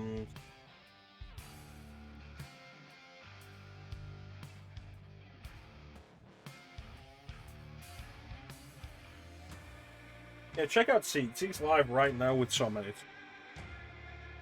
Seek's cool people. No problem, Ninja. Thank you so much for keeping me company. And to everybody in the chat. Ninja, Flame, Teak, Nelson, Dino. Thank you so much for joining me and keeping me company. Chat is always the best part of the stream. We'll definitely be back on Sunday when Teak and I continue Gotham Knights. I don't know if I'll be back before that.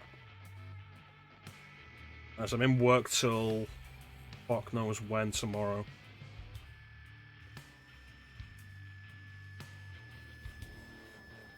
And then I'll basically go to bed to get up to go straight back to fucking work on Saturday.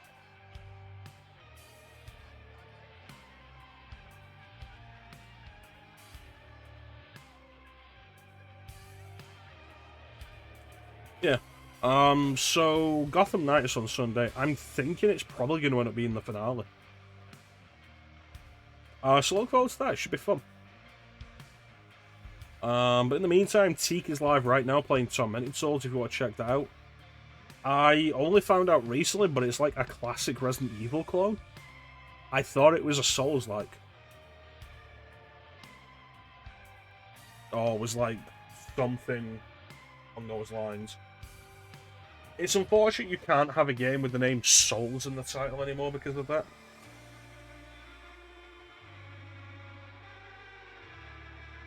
Yeah, go and check Teak out. He's cool people.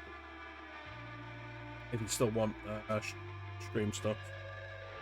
I don't know when we'll jump back in Devil May Cry 5 again.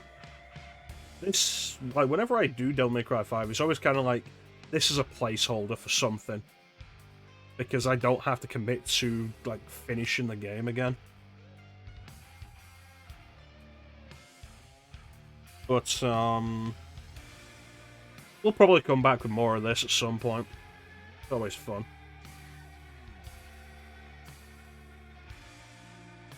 But yeah, that's pretty much it. Once again, I want to thank everybody for joining the stream. I always really appreciate the support. Big special thank you to everybody in chat. That is always the best part of the stream. Back on Sunday with Gotham Knights. Maybe back earlier than that, but not likely. Don't hold your breath. Alternate games I was considering for today. A Link to the Past, because it's apparently the 31st anniversary of its North American release. But I'm actually playing that off stream right now anyway, so I didn't want to do it and then just stop doing it off stream. What else did I consider? I considered something else. I did. Hitman 3. I considered starting Hitman 3.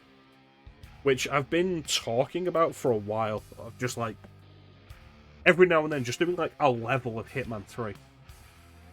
And by Hitman 3, I mean like the World of Assassination trilogy. I have all 3 of them, and I've imported the first 2 into 3. And like just doing a level. What, for Hitman? What's the first level of Hitman? I think it's the fashion show. I would be starting that from the first level.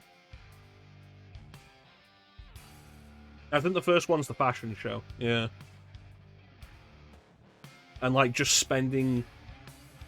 I'm gonna get around to doing Hitman on stream at some point anyway, because I fucking love Hitman. It's so much fun.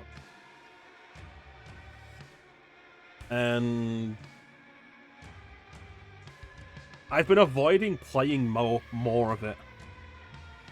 I've done like 2 levels of the first one. Of like the first of the newer ones. Because I want to do it on stream. I want to do the rest of them on stream. But like we do those on stream, and it's going to be this stream is this location, and we're going to do a bunch of stuff here. We're going to kill the target or targets, and then we're going to go back in and do it a different way. Just have some fun with it.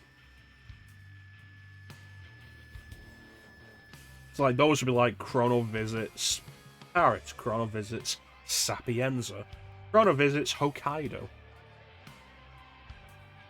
That said, I would also like to play the older Hitman games on stream at some point. I have them all on Xbox, except Absolution. I don't have Hitman Absolution. Do I have it on PC? If I have it on PC, I do. I should look into how Gibble that is.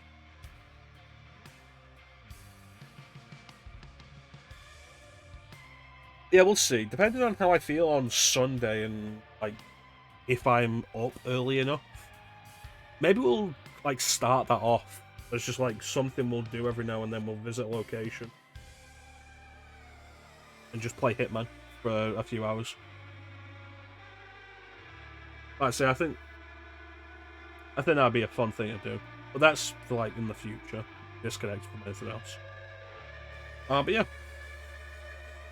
Gotham Knights. Hopefully the finale. But in the meantime, there's not really anything else to say, except thank you all for watching. Have yourselves a fantastic time of day. And catch you next time, guys. Bye.